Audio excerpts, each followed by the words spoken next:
hit the glove of Hofer, pops up into the air. The Blues couldn't swat it back. Flyers walk it in, shoot and score. What a backhand shot by Owen Tippett. He walked the Blues right at the blue line and gives the Flyers a 3-2 lead with 5:33 to go. And the night comes to an end that way for the Blues. A 4-2 final. The Flyers over the St. Louis Blues. First two goals, we turn the puck over in the offensive zone. It goes down, and it's in the back of our net. And those plays can't happen. We got to make better decisions there. Alongside Alex and T-Bone, I'm BK. That's what it sounded like right here in your home of the Blues, 101 ESPN, as the Blues lose last night against the Philadelphia Flyers. A rough one for St. Louis. They lose that one 4-2. Alex, they just didn't play well. I think part of what we have seen recently, and I tried to describe this yesterday. I don't know if I did a good job of it, but you didn't. I feel like the Blues are doing a lot of relying on great goaltending right now. And I don't want to understate how excellent Jordan Binnington has been in this stretch. If you look at the underlying numbers, a lot of what the Blues are doing is not all that dissimilar from what they had done prior to this 8-game stretch. Are they suppressing shots by a slim margin? Yeah. Are they much better right now on the power play? Absolutely. And that's a big catalyst for their recent winning ways, or their ability to rack up points against these quality opponents. But defensively, it ain't looking all that different. And last night was bad. The turnovers that are starting to reappear. Alex, I am starting to wonder if they are hitting the place that Minnesota has gotten to, which is, all right, that post-coaching firing bump that you typically get, it might be starting to wear off. Minnesota starts the year 5-10-4. They fire their coach. They go 10-3 in their next 13 games. They have been abysmal ever since. Alex, is that what we're starting to see with the Blues? I'm a little worried that it is. Now, they still have found ways to keep games close. Even that Philadelphia Flyers game, up until the last 5 minutes, you were in it. But to BK's point, you were in it because Joel Hofer was making some big-time saves for you, and your power play came through. But, man, what I didn't see for about 8 games when Drew Bannister took over, maybe little leeway, maybe 6 games following that Tampa Bay Lightning game, there were not as many D-zone turnovers. We talked about it. JR's piece in The Athletic where Bannister talked about, the team staying under the puck, not exiting out of the zone too fast until the puck was out. Boy, these last 2 games, it's been off to the races every time a defenseman touches the puck, and next thing you know, they can't get out of the zone. The start of the third period, they spent 3 minutes circling backwards because they couldn't get past the neutral zone. There was pass, nope, picked off, go back. Pass, nope, picked off, go back. So I don't know if that's because the Blues are trying to force offense right now because they are not scoring a lot of goals. I don't know if this feels like maybe because they have showcased their skill and their speed that they feel like they can beat these opponents. But last night you took on a team that gives you 0 time and space, and the Blues' defensive zone turnovers reared their ugly head. And, it didn't cost them because of their goaltender.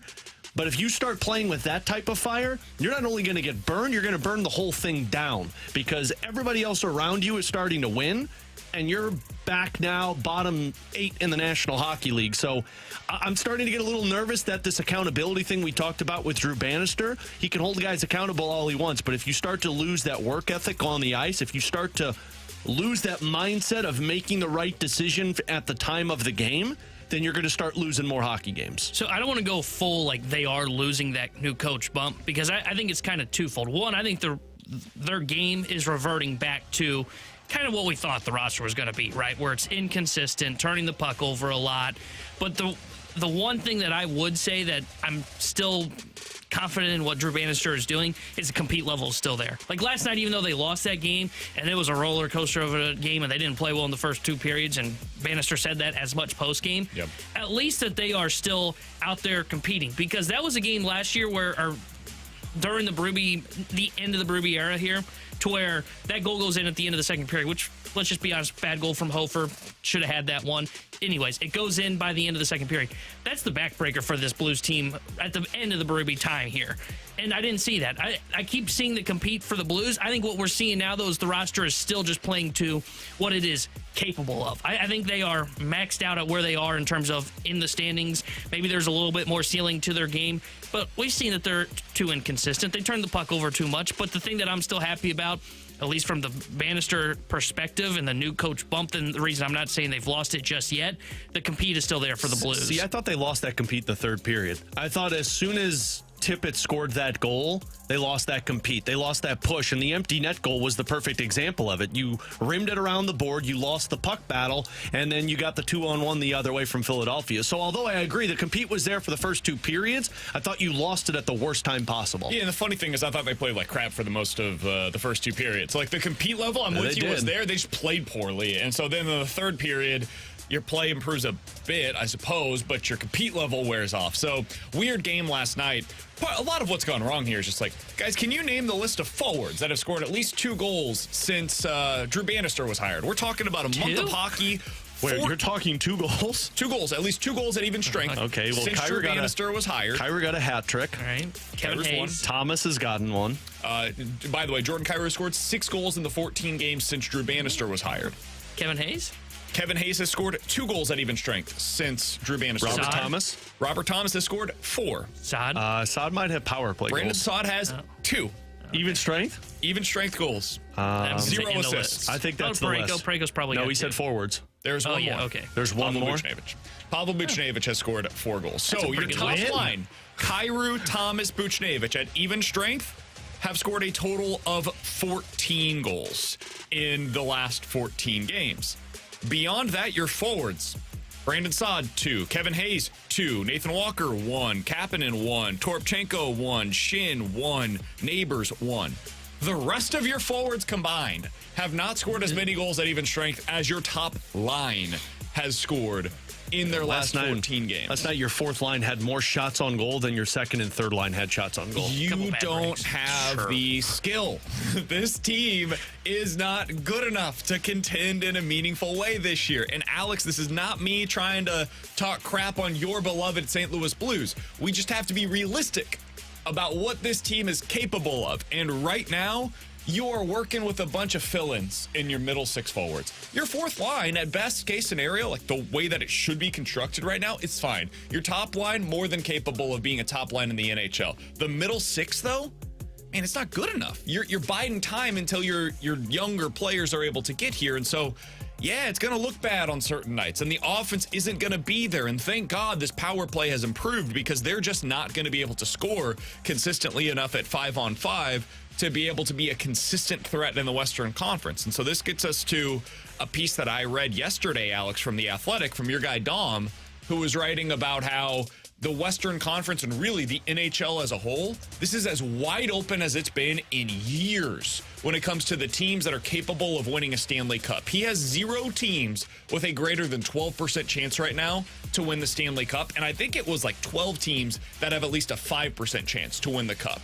So what that means is it's kind of like baseball at the deadline this year. You're going to have a lot of teams that feel like they're in it, right? And a lot of teams that don't feel like they're completely out of it, which means very few sellers. And so I bring that up as it pertains to the Blues, because if this trend continues, if they are kind of hitting the end of that new coach bump and we start to see more of the reality settle in, the Blues are uniquely positioned to be able to trade and get some serious assets for some of these pieces that are currently on the roster. And one of those things that I'm curious about, Alex, is it's time to explore Matt Kessel a little bit more with Torrey Krug. You had the numbers the other night. I'm like, don't trade Kessel. No, because what I think that it could do is, as much as we talk about Torrey Krug as the piece that you might trade, do they start thinking about what Justin Falk's future looks like here in St. Louis? Man, it seems odd to say, because Justin Falk was their best defenseman last year, and I don't think anybody could argue that, especially because Colton Parayko was so inconsistent, and Justin Falk kind of carried the way with Torrey Krug. But I looked at this last night, so 2 games since Justin Falk has been back that he's played with Torrey Krug, he's been on the ice for every single even strength goal against. The one that he was on the ice and Krug wasn't on the ice for was the first shift against Boston. That was Perunovic and Justin Falk. But every other time, it's been even strength goal against. Falk has been on the ice. Torrey Krug, when he was paired with Matt Kessel, they were on the ice. Well, Matt Kessel has not been on the ice for an even strength goal against. That's amazing. And I mean, he's played like 8 games now, not an even strength goal against. Torrey Krug, in the 6 games that he played with Matt Kessel when Justin Falk went down to injury, he was on the ice for a power play goal against he was on the ice for a even strength goal against, and that was the first game against Pittsburgh where he played with Marco Scandella, and then an empty net goal against. So Torrey Krug, and a lot of people are very critical of Torrey Krug. Torrey Krug is showing what Doug Armstrong had said in that press conference about how he shows to compete. He's got fight in his game. I can't deny that. And him playing with Matt Kessel made sense. I don't know why it worked, but it worked. Krug was the offensive guy. Kessel was the stay-at-home guy, and those two had success. And you broke that up, and now Krug and Falk have been on the ice for 5 even strength goals against. That's problematic to me. I don't know if you explore what to do with Justin Falk, but I can tell you what, if I'm Drew Bannister, I'm giving more playing time to Matt Kessel right now because Matt Kessel has earned it, and Matt Kessel should be playing with Torrey Krug because those two were playing 18 minutes a night against the second-best lines for Vancouver, for Pittsburgh, for Florida, and finding ways to eliminate those players. He deserves more time. I'm looking to trade Justin Falk. No trade clause. Sorry, man. I know. But we don't give out no movement clauses here.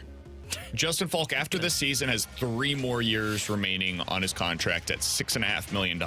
It is really hard, as we know here in St. Louis, to find defensemen capable of playing in the top 4. I don't know if the Blues would be willing to eat half of his salary for the next 3 seasons. That's a lot of money, $3.25 million per year. Could they eat $2 million per year? I think I would be willing to if I'm Doug Armstrong. And at that point, you're talking about him basically making Nick Leddy money. And if I'm another team and I'm out there and I'm trying to contend right now and I don't have a ton of money on my cap sheet available to me, Justin Falk's the kind of player that I'd be willing to move 2nd round pick, 3rd round pick for. And if I'm the Blues and I can open up more flexibility long term, I can get more opportunities for Matt Kessel, who I want to see in the lineup more often right now.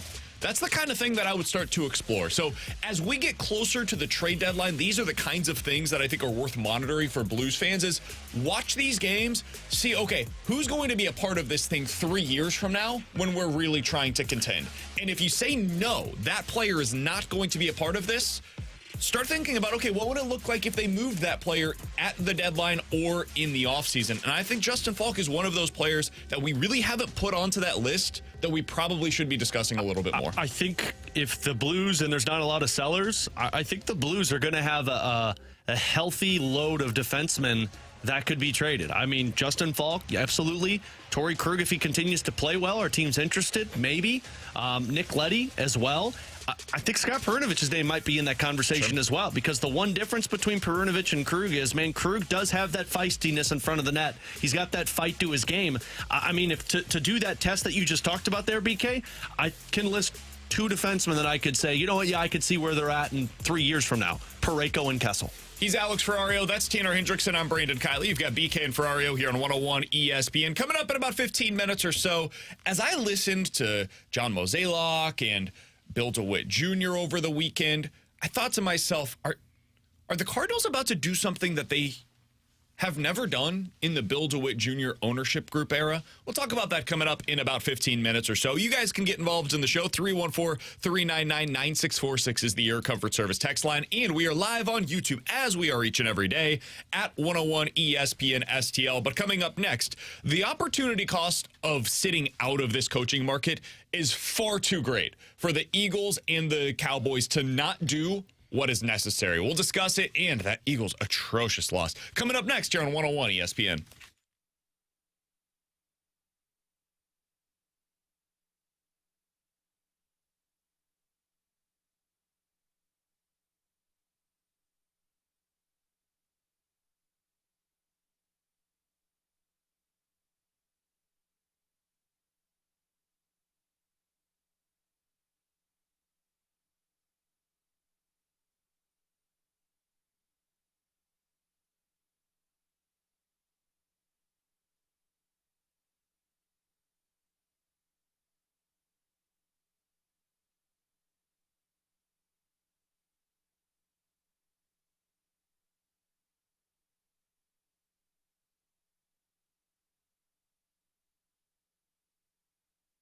Alex Ferrario with you to talk about my dentist, 100 West Dental. A new year means it's time to find that new dentist and take away the anxiety of going to the dentist. Everybody's got it. You don't want to go. You don't want to sit in the chair. You don't want to hear them tell you how you need to brush better or take care of your gums and floss more. Yeah, it's not fun, but it's important because when it comes to 100 West Dental, they're about the preventative procedures, taking care of you and your mouth for the long run. If you've got bleeding gums, if your teeth are sensitive when you brush, if flossing bleeds, that all is problematic for your long-term health, and that's why you need 100 West Dental. I didn't have that type of dentist, and they missed a tumor, and I could have had no teeth removed. They could have taken care of the tumor by itself if they would have found it early enough, but I didn't, and I lost 7 teeth. So get with the right dentist. That is Dr. Pryor and his team at 100 West Dental. And while you're there, you can mention my name and get $1,000 off an Invisalign package. They've got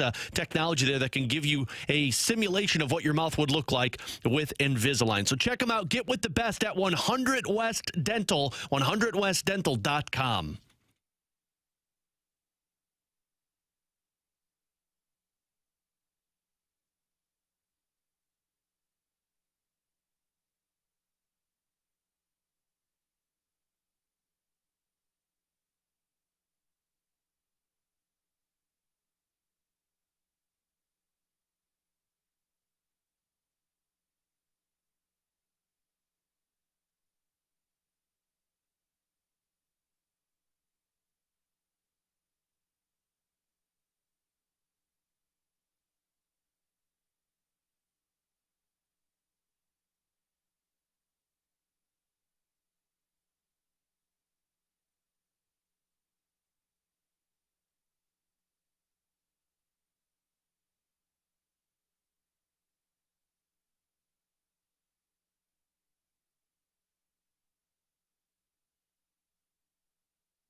Mayfield wide open. There's Moore again.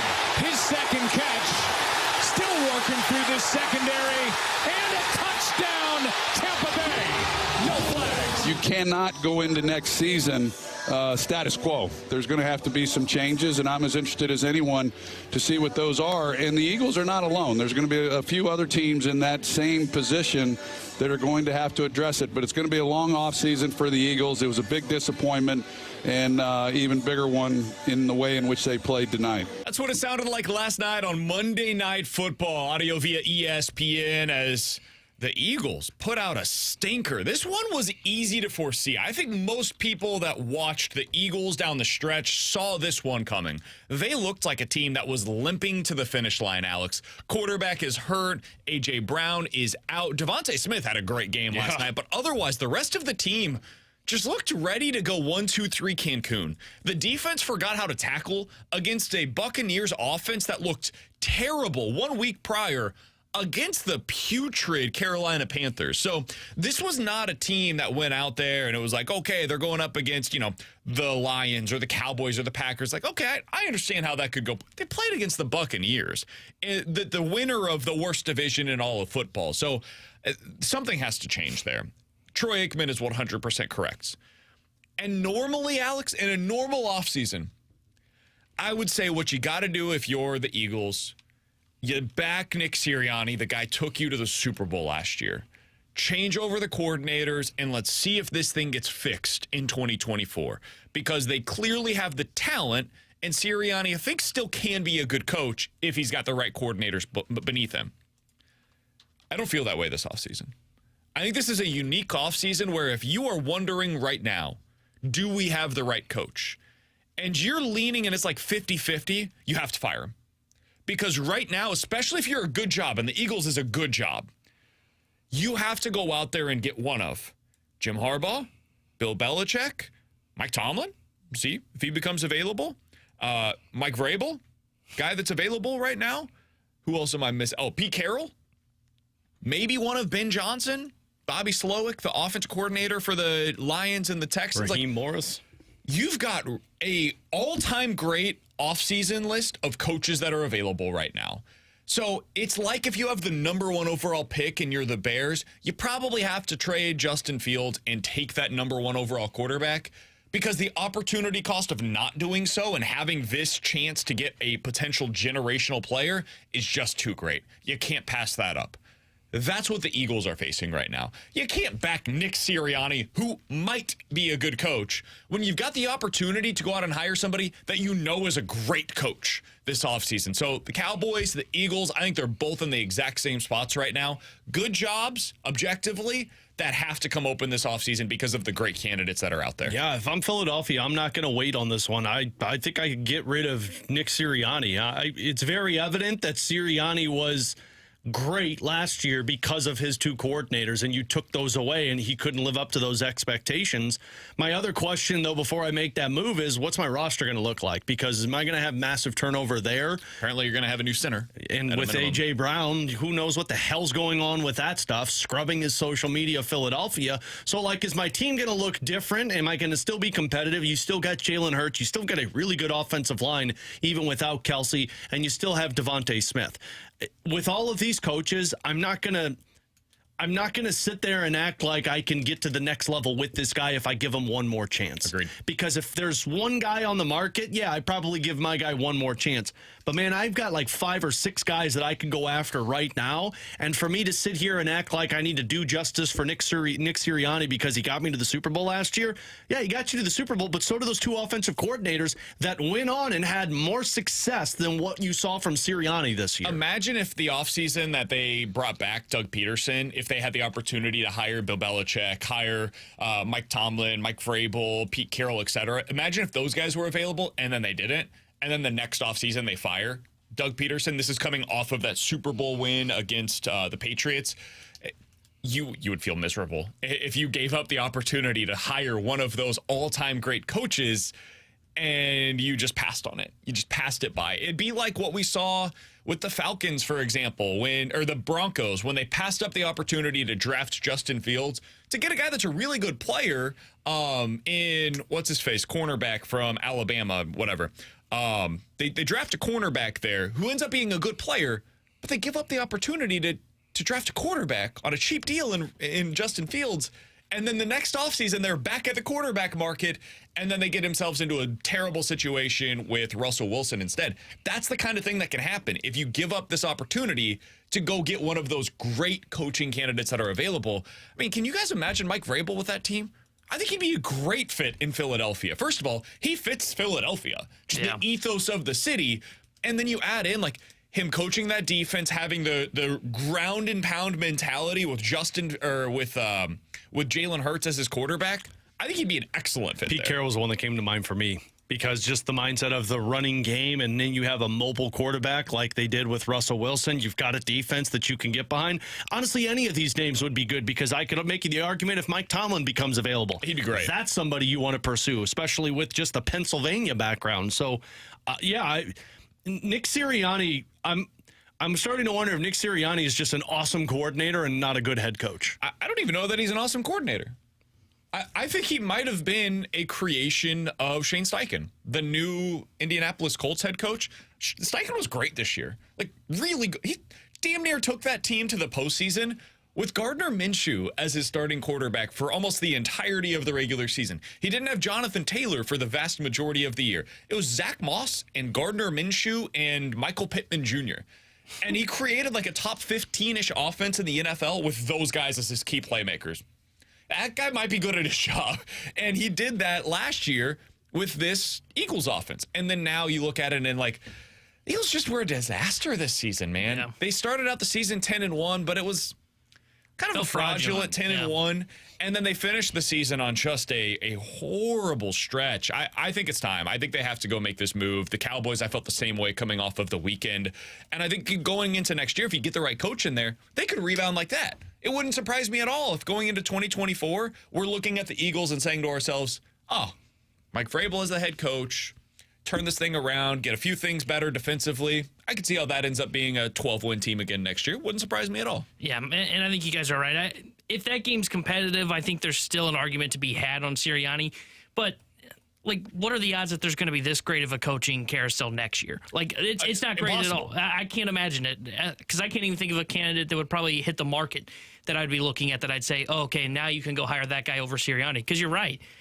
When you look at this market and you see the names that are on there, you almost have to just take the leap of faith and see if it works out. And again, I think it's a different story for both the Eagles and the Cowboys. If we look back at that game, we just go, man, Baker Mayfield was awesome, and they ended up losing that football game 27-23.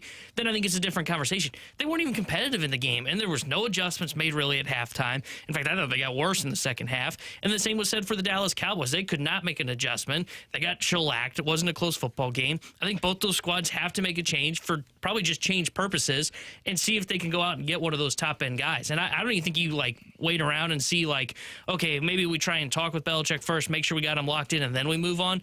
No, I think you open up the job right away and then get serious and just go. You basically hand them whoever it is you think's the best target, whether it's Harbaugh, whether it is Carroll, whether it is Vrabel. You hand them a blank check and go, what do you need? Because let's bring you in. And if I'm Philadelphia, I do this now because my job might be as desirable than some of these others. Exactly. That's the other, if we're talking about the Bucs. I don't know. Yeah, the Buccaneers, if they had the same performance yesterday as the Eagles had, right? You just flip it. You make it the inverse.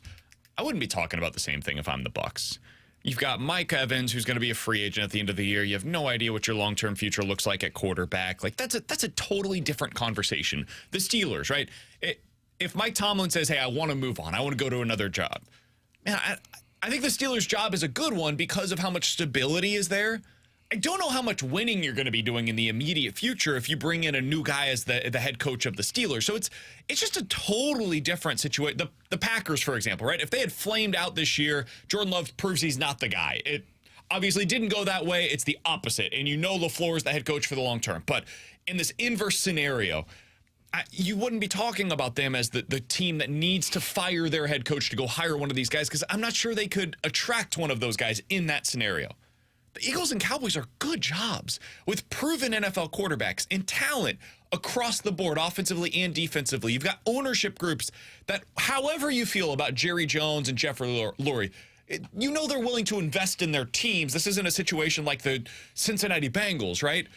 And so if you're one of those teams and you're looking at it, okay, what's our problem right now? What's our best way to get back to contending? It's by changing out the head coach. That's the easiest way to change what your future outlook is. And by the way, the one other thing that I would add to this, the Eagles are a really good example of why it's hard to talk about the NFL in 5-year spurts. If you don't have Patrick Mahomes and you don't have Joe Burrow when healthy or Lamar Jackson, you're in a 1 to 2 year window at any given period of time. The Rams, T-Bone, your team. The reason why I liked what their philosophy was of bleep them picks is, man, they're trying to capitalize on this now because you never know how long that window is going to last. A couple of years ago, we would have, hell, this time last year, we would have thought the Eagles were going to be good for the next 5 years. Like, no doubt about it, that's going to be a team that is in contention for a long time. And now you look at it and it's like that team's in disarray. You have no idea what their future outlook is. I think that this is a reminder for a lot of teams across the league. Take advantage and strike while the iron is hot, man, because you just never know how long that window is going to last. And this is why, like the Texans, for example, man, go make all of the moves that you need to. Be super aggressive this offseason because you know you got it right at quarterback. Don't think that you're going to contend for the next decade. Think that you're going to contend for as long as he's on that rookie deal. So make sure that you strike in these next 3 years while you've got that opportunity to do so. The Eagles probably wish they had done a little bit more to bolster that defense now, looking back at it. All right, coming up in about 15 minutes or so, we'll get to questions and answers. 314-399-9646 is the Air Comfort Service text line. Alex, yesterday as I was listening to Bill DeWitt Jr., and the day before as I was listening to John Mozeliak speak at Cardinals winter warm-up, I thought to myself, are we going to see the Cardinals do something that they've really never done before in this ownership group era? We'll tell you what that is coming up next year on 101 ESPN.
Alex Ferrario with you to talk about my insurance agent, Tracy Bibb. This cold time of the year, with you get all that rain and you get the ice and the snow, that's when you need to make sure you got the right insurance. Because when something happens, and look, it happens to everybody, whether it's an accident in your vehicle, whether it's something with your home, you want to make sure you have the right insurance agent. And that's why I use Tracy Bibb, because you get the personal attention that you want, that you need from your insurance agent. When something goes down, you give her a call, and Tracy's there for you, and she can walk you through the steps of what you need to do throughout the claims process, and you're making sure that you're getting the most bang for your buck when it comes to your insurance. Tracy truly cares about her clients, and she makes that a point when you become one of her clients. So give her a call today and find out about the free non-committal quote that she's offering. All you got to do is give her a call, 314-328-4260, and Tracy will walk you through and explain everything. 314-328-4260. It's no fib. You're always in great hands with the Bib.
Tanner Dixon here with a Sports Center update driven by Johnny Londoff Chevrolet and Johnny Londoff Autoplex. Blues fall to the Flyers last night 4-2. They'll be back in action on Thursday when they visit the Washington Capitals. We'll have pregame coverage starting at 5 o'clock with Alex Ferrario and Joey Vitale. And the Joey will join Chris Kerber for Puck Drop at 6. The Sports Center update was driven by Johnny Londoff. Find your road shop 24/7 at londoff.com, londoffautoplex.com.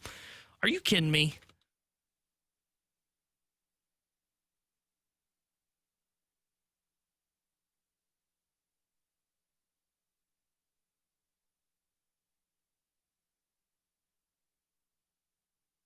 Alongside Alex and T-Bone, I'm BK. You got BK and Ferrario here on 101 ESPN. We'll get to your questions and answers coming up here in just a little bit. 314-399-9646 is the Air Comfort Service text line to get your questions in. But, Alex, we had a lot of questions about the Cardinals' future over the last few days. And John Mozeliak, Ollie Marmol, the DeWitts, they all stood in front of the media and answered our questions.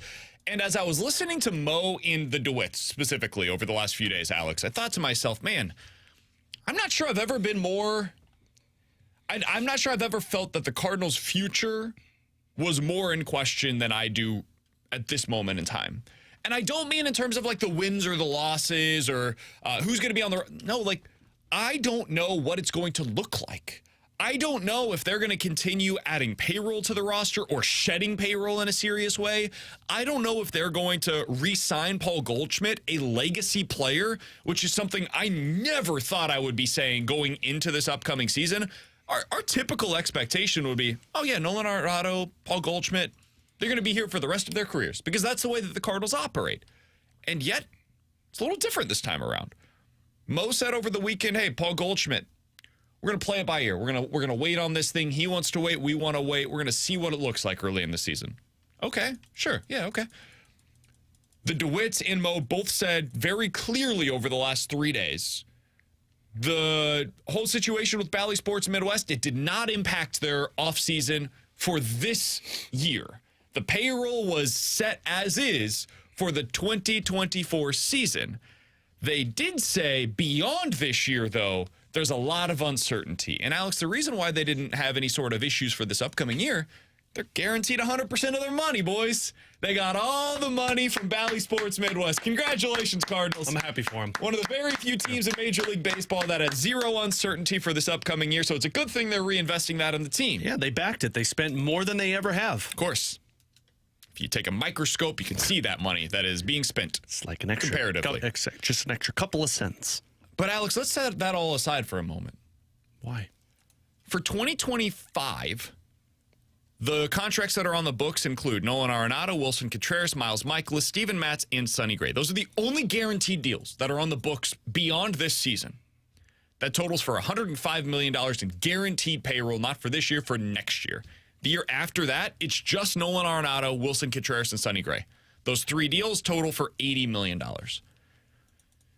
Alex, I'm starting to wonder if, depending on what happens with this Bally Sports Midwest deal, I do wonder what if their future looks more similar to the Mariners and the Twins than the Texas Rangers and the Houston Astros.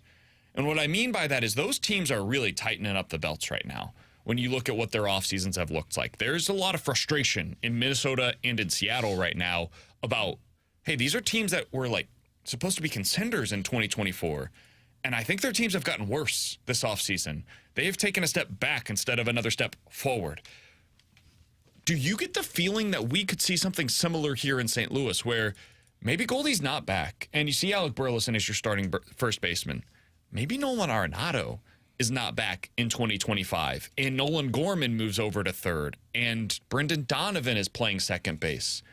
Is that something that's feeling realistic to you right now, Alex? Yeah, it is, because I think if the Cardinals once again aren't willing to show those two guys that they're willing to go for a World Series, and how do you show Arenado and Goldschmidt that you're ready to go for a World Series? You make aggressive moves that you don't typically do. If you don't show that, part of me really wonders if this is like when your girlfriend says, like, hey, we're going to break up. It's like, no, we're going to break up. Like, Goldie told them he's not signing a contract he wants to see, and the Cardinals are like, yeah, we want to see too, Goldie, but in reality, we really want you back, please. But if you're not going to show those guys that you're willing to contend, then Goldie's not going to want to be here. And if Goldie's not here, Arenado is going to demand to be traded because Arenado wanted to come here because the Cardinals are always a team that goes for a World Series. Hasn't been that way since he's been here. So the Cardinals, I think, know in the back of their minds, like, look, in 1 year, this could look tremendously different. So our focus needs to go back to Old Faithful that was developed from within. We've got our internal third baseman. We've got our internal first baseman. Look at all the young players we've got. That's why we didn't deal them away. So good riddance, Goldie and Arenado. You didn't want to be with us. We're going to go on the roll. The problem is I don't think they understand the bleakness that's going to come for the team if you don't have a Goldie and Arenado, because as much as we love this youth, there's a difference between having youth that can win with veterans and having a group of players that don't know how to win. And I'm a little concerned that if this year goes sideways, you're trending in the territory of losing those two guys and not having people around that know how to win. That's how you become the Rays. And I'm not saying that's a good or a bad thing. In a good way, because I don't think so. I'm saying the model that the Rays are run with would be similar to what we're talking about in this scenario where the Cardinals trade off Nolan Arenado. The Cardinals allow Paul Goldschmidt to hit free agency and don't retain his services in 2025. That's what the Rays do. They keep around a few guys. They'll have a few not as big of contracts as what the Cardinals would have in this scenario. Like, they wouldn't have Wilson Contreras. They wouldn't have probably Sonny Gray. But they have a couple of those mid-sized deals on their books. Like, they could have Miles Michaelis. They could have Steven Matz on their books, and it wouldn't be crazy for the Rays to go about it that way. But they have young guys that are all across the diamond. Like, the Rays would probably trade Tommy Edman after this upcoming season. And if the Cardinals are going about it that way, I'm not telling you it's objectively the wrong way to go about it. It's just different. It's new, and it would be trading off future Hall of Famers, which, yo, man, that is a very different way of operating your business than what we've seen here for the past 25 years in St. Louis. And it would be jarring, and it would be something that I don't know how it would go over with Cardinals fans. I would think it would go over poorly, and I wouldn't blame you if you're a Cardinals fan and you're saying to yourself, okay, so the DeWitt said yesterday, despite the losing season, they are expecting, once again, 3 million fans to go into the stands this year, which is going to help them boost their revenue for the 2024 season. And this is coming off of a bad year. And now they're telling us that if things go bad, they're just going to pull the plug, disinvest in this team. They're going to just, pull the plug. That's a good term for it. I don't know, man. I would feel like as a Cardinals fan, hey, we're helping you prop up the revenues by going out in a way that no other market our size could possibly support a team. And in 1 year where you have the lack of certainty with your TV deal, where, by the way, I think in the future they actually might benefit from this more than most other teams across the league, you're not willing to deficit spend? You're not willing to take on a little bit more in the red than what you would typically be expected to do? And I'm not somebody that's telling you, hey, as a business, you should be able to profit. I understand that. But they've been profiting for 25 years as the owners of this team. And all of this is getting out in front of what is potentially a conversation after the season. But I feel like this, for the first time, was the DeWitts and Mo and the hiring of Chaim Bloom as part of this, and the one-year deals this offseason as part of this, and the lack of trades where you allow yourself the open flexibility of, hey, Donovan could be our future second baseman. Nolan Gorman could be our future third baseman. We could have Alec Burleson at first base in the future. Like, everything fits pretty well, and you can understand suddenly why they didn't trade some of these position players for a starting pitcher, for example, if this is something that at least they want in their back pocket as an option for them after the 2024 season. If all of this is what they're setting up going into 2025, man, it is going to be one of the bigger changes in operations that we have seen in Major League Baseball in the past 2 decades. I can't think of many other teams that have done that were in the Cardinal spot that would be going to this kind of an operation, Baltimore, other than maybe Boston. I would say Boston is probably the biggest one. And I'd throw Baltimore in there too, because they used to spend on free agents as well. Like, they gave Chris Davis a huge contract extension. They brought in a Nelson Cruz when they had Machado under his kind of rookie deal. Sure. And then when the father of ownership kind of started to take a back step, John, I think John's the one that's running it now, John Anta, whatever his last name is. Angelos, thank you. He basically has gone from, hey, we can operate like the Rays. Now, I think it would take a losing season again for the Cardinals to get to this point. But there's no mistake that they laid out the breadcrumbs for this at winter warm-up. I mean, you mentioned the Mo comment of, well, maybe we could end up going into like a retool in 2025. The Heim Bloom hiring, I think that was more of an outside perspective, but I could see where that also was the breadcrumb for, hey, this guy did what Boston did. Now, he didn't do it very well, but he could at least be brought in to take over when Mo does retire in 2025. And they don't want to operate in the red. I could see where if this is another losing season, they do pull the plug and say, you know what, it's time to change the order of operation. It's time to change the way we operate. I think a winning season, and I don't know how they would define a winning season. My guess is just make the playoffs, win the division. They do that. I can't see them pulling the plug. Now, maybe they do cut back on payroll a little bit, but I don't think it's like they trade Arenado. They look to trade a Contreras. I think it has to go like haywire for them to really change it because of what you said and how the fan base would react. Is this the most pivotal season for the Cardinals that we can remember in the last, let's call it 15 years? Like, is it too much to say the immediate future of the Cardinals hangs in the balance based upon the results of the 2024 season? I think a lot of people question it the year going into Pujols' final year, but obviously the Cardinals found a way to keep their head above water following that.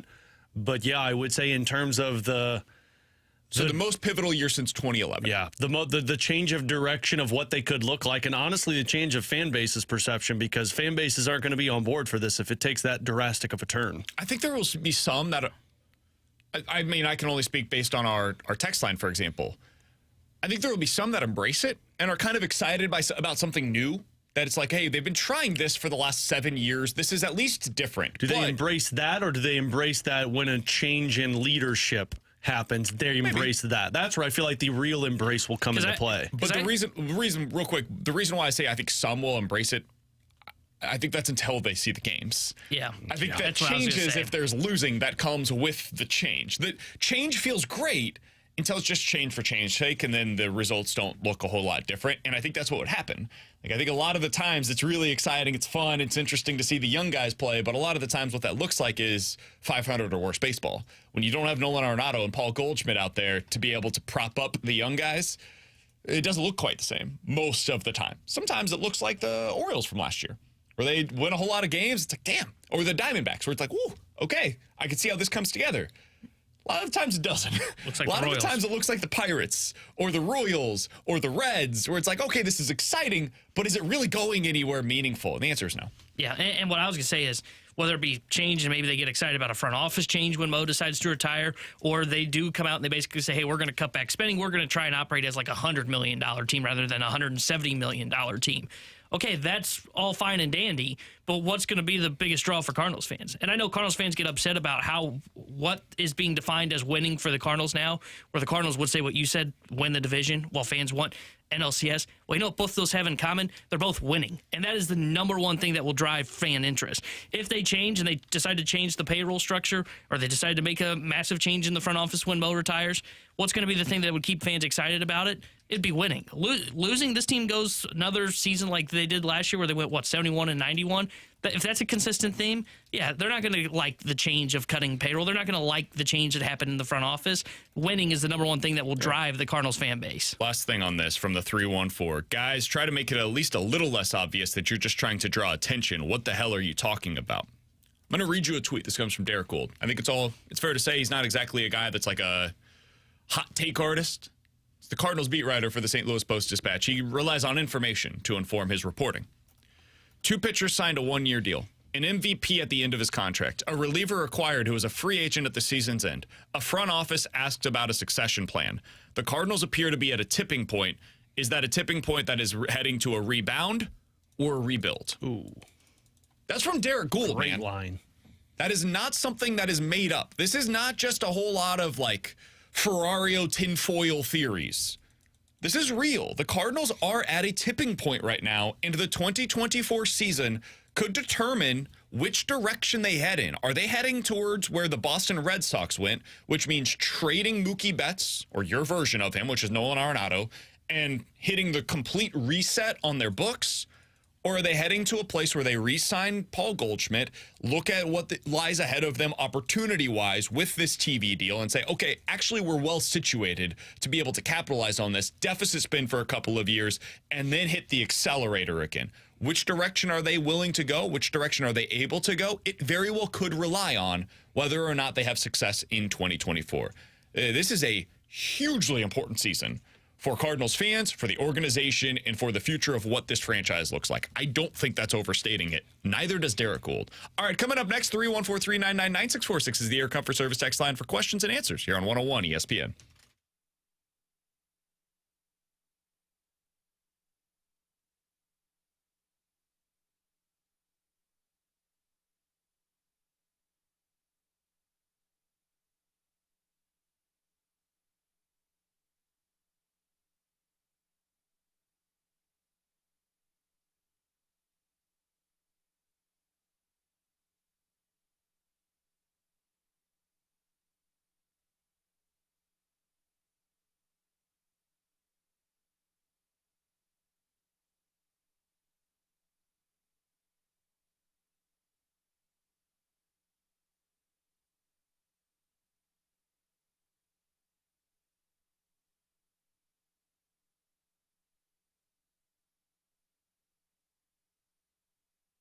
Hey, it's BK.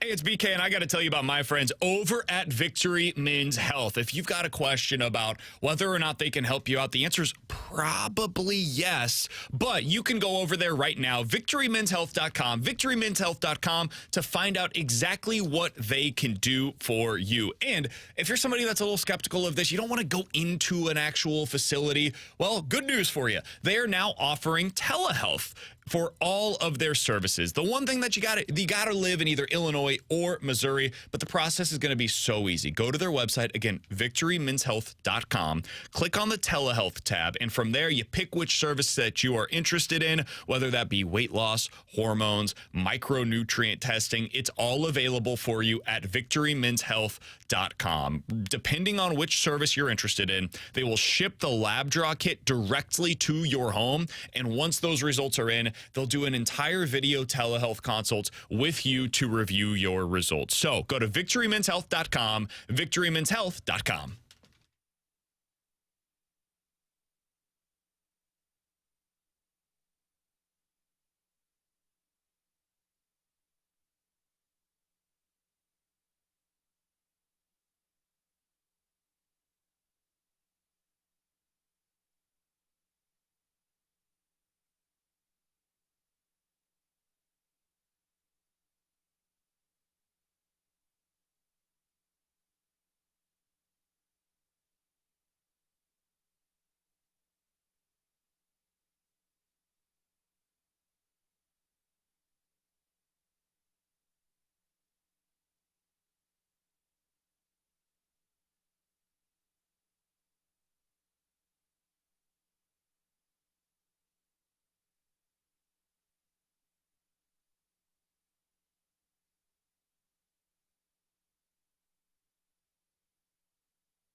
All right, 314-399-9646 is the Air Comfort Service text line for an abbreviated version of questions and answers from the 636. Alex, what do you think is the ceiling for Matt Kessel? I would say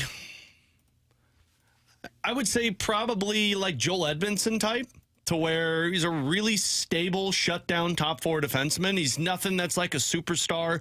I don't think he's going to be a point scorer, but he's a guy that could play somewhere between 18 and 20 minutes a night and play against the other teams, some of their best players, and eliminate them. I think that's probably the ceiling of what you're looking at. He's 6'3", he's 205 pounds, skates well.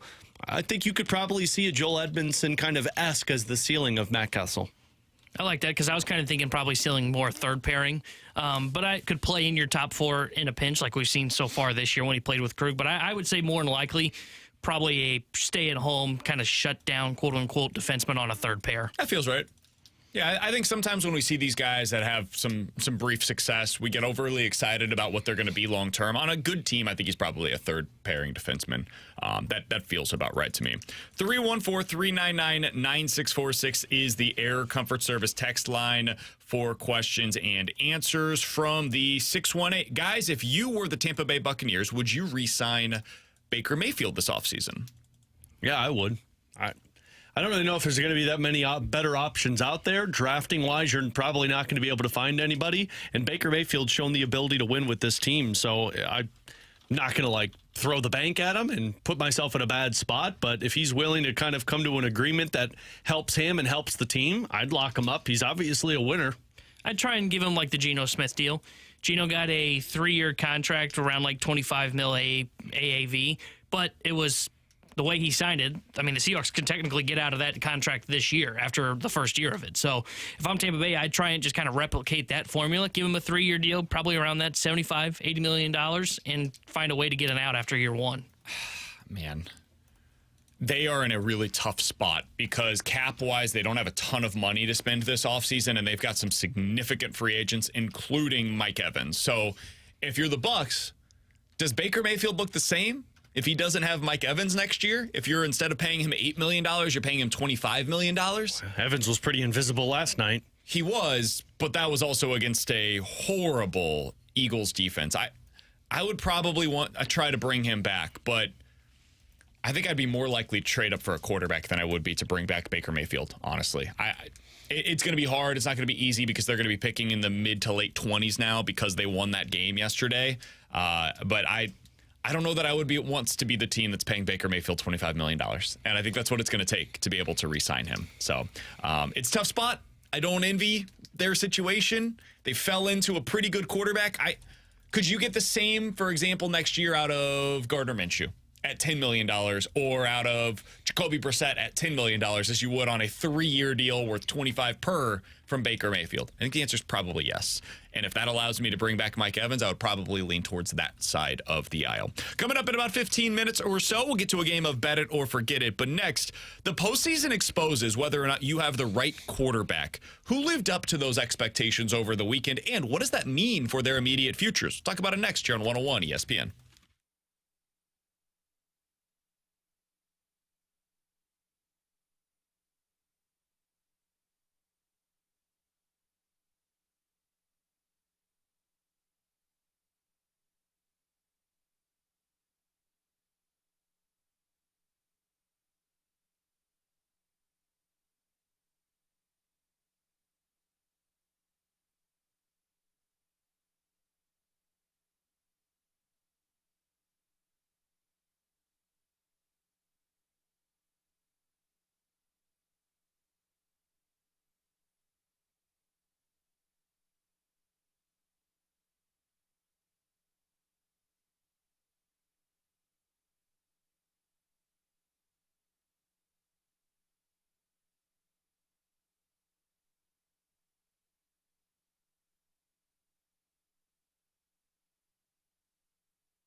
Alex Ferrario with you to talk about Classic Air Care, my HVAC company when it comes to taking care of my system. They've been keeping people comfortable since 1926. And I say keeping people comfortable. They've also been making people comfortable when you purchase a new HVAC system. But man, I just try and keep going with mine 26-year-old HVAC system. The reason I feel at least confident with it is because I have the maintenance program. They're out every 6 months to check it and make sure it's clean, make sure it's usable. And if there's any issues, they're available for me. And that's the other thing, man. The customer service is at its best over at Classic Air Care. My dad's been using them for over 30 years, which goes to show you how good that customer service truly is. And you could see it on their 4.8 rating on Google reviews from Dave. In my experience being a homeowner for over 50 years, Frank at Classic Air Care is the best. Friendly, professional, and informative. Doesn't just care about the HVAC system. He cares about you and your family. So be a part of the Classic Air Care family like me and my family have been.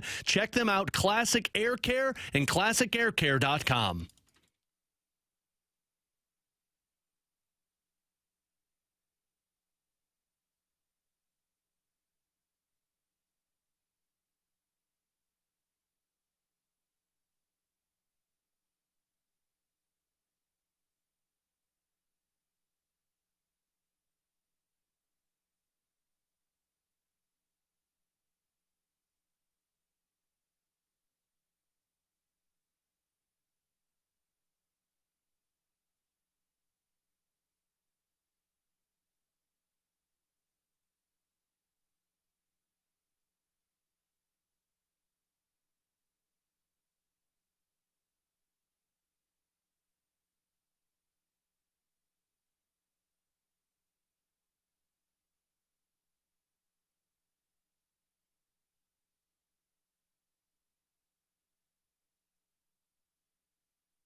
He's Alex, that's T-Bone, I'm BK. Coming up in 10 minutes, we'll get to Bet It or Forget It. You give us a scenario. We will tell you if we are betting it or forgetting it here on BK and Ferrario. The Air Comfort Service text line to do so is 314-399-9646. So, Alex, in the postseason, we learned a lot.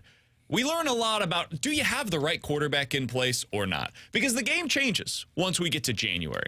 First of all, there's weather that comes into effect. It's no longer the perfect, beautiful skies in Miami, for example. Bring them up just out of nowhere, with fantastic players that are all at 100%. No, the game changes. And you got to be able to prop up your teammates and make the plays when everything else goes to crap around you. And a lot of these guys just aren't capable of doing something like that. The other thing that happens in January, guys like Steve Spagnuolo, man, they are going to game plan like crazy to take away whatever it is that you want to do. They're going to try to make you play left-handed. We saw that last night, I think. Todd Bowles is really good at this. Todd Bowles is, I don't believe, a great head coach. He is an excellent defensive mind, though. And when he has an opportunity to really game plan, to figure out, okay, what are their deficiencies? What can I take away from them?